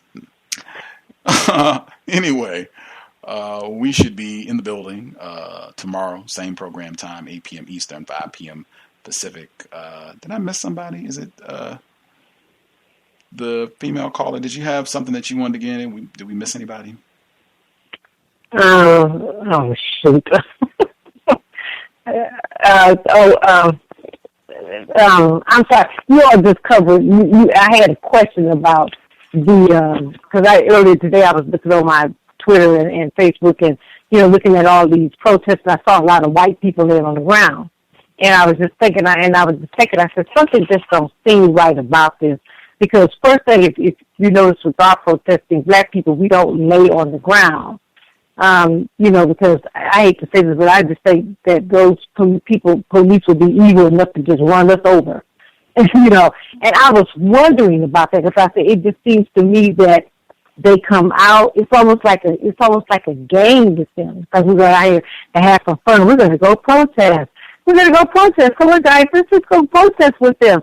And then, like you say, they do take over. So I can understand why you're going to talk to these people from Canada tomorrow. Because like they say, white people will come out, and that's who the news people will come to. They ask the questions. They're the ones. And so I was just curious. I was just thinking, maybe I'm thinking this by myself. And I think it just feels like it's a game to them. They come out and they think of these things, and they're laying on the ground in chalked out faces. And I'm like, as black people, we don't do that, And so you did answer, and you did respond to that. And so I just want to say thank you for that, because it just seems just so bizarre. But it seems it is what it is. And they come in and they take over. That's just their nature. Mm-hmm. Anyway, again, thanks for your program. It was good. Appreciate it. Hope we did not contribute to the confusion. I know in Minnesota, and this is another, it was mostly white people. I mean, how could it not be in Minnesota? But they protested. If you put in Minnesota Ferguson protest, you'll see it. This was, I think, like last Tuesday, Wednesday, they were out protesting, blocking the street again, and a car just ran through and ran over like two or three of the protesters. The only reason the only reason I laughed about it, because it looked like it was a white woman that they ran over. So, I don't empathize with white people, so I got my snicker on. But I'm just like, I know if that's black people out there, like white people make racist jokes about running over black people all the time anyway. They just did a study in Oregon this summer that talked about how it takes black people about 38% longer to cross the street because white motorists do not honor them at crosswalks. This study just came out months ago. When I told Dr. Welsing, she was, I mailed it to her. She was so intrigued by it. She said they had a report where black people are way more likely to get hit by a car. Now you're going to tell me I'm going to willingly go out and stand in the street for a cause, not to be determined yet in terms of what's supposed to happen, but I'm supposed to go out and stand in the street when I have seen the video of them running over white motorists. Come on now.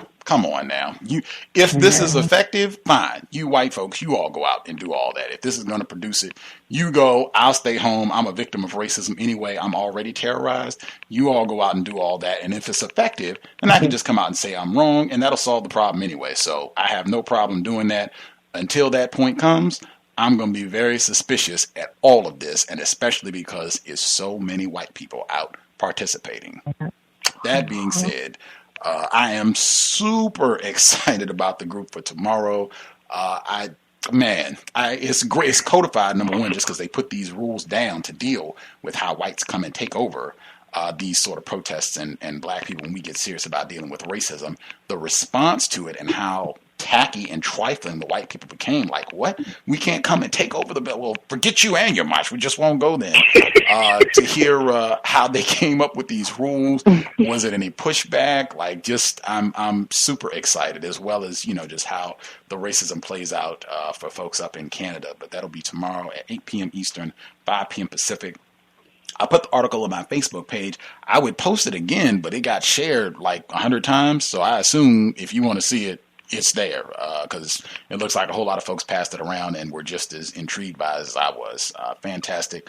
I'm looking forward. It should be at least a black female, and it might be more, because I did tell her if there are other members of the organization who want to come hang out, they are warmly invited. So might be several folks, but at minimum, a black female resident north of the border tomorrow evening, 8 p.m. Eastern, 5 p.m. Pacific. If you need any further information, you got confused, gripes, complaints, feel free. You can drop us an email, untiljustice@gmail.com. Untiljustice@gmail.com. We're on Twitter as well, at untiljustice, at untiljustice. If you want to hit us over there, we'll be looking forward to chatting with everyone tomorrow evening. Remain safe, remain warm, and codified at all times. I will say again, under conditions of war, sobriety would be best. If you cannot, remain sober. If you got to consume any intoxicants, get to one spot and stay there. You can coordinate if you're going to do it at your residence, or if you're hanging out with other folks. Coordinate all of that so that when you leave, you are sober, lucid, clear in your thinking.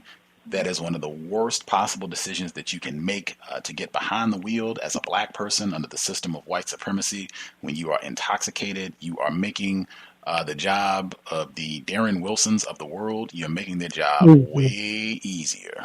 And you just saw that play out with what happened with both Renisha McBride and Michael Brown Jr.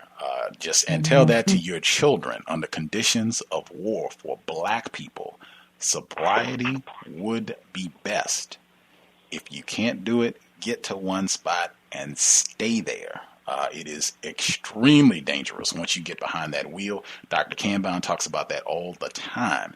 You as a black person under this system, particularly at night after 10 o'clock, and you are under the influence and you get behind the wheel in that vehicle, you are asking for white people to come and ruin your life in about 10 minutes. You're asking for them to come and cause you all kinds of unnecessary problems. Sobriety would be best under conditions of war. That said, Creator, we ask that you help us remain patient with other black people. We ask that you help us remain patient with ourselves. Remind us to call on our ancestors for courage, strength, commitment to our Creator-given assignment, replacing white supremacy with justice as soon as possible. The problem is white folks. Racist man, racist child, racist woman. Thanks all for tuning in. Context of White Supremacy. Signing out. I'm a victim, brother. Problem. You're a victim. I'm a victim of 400 years of conditioning. Shut up. The man has programmed my conditioning. Even my conditioning has been conditioned.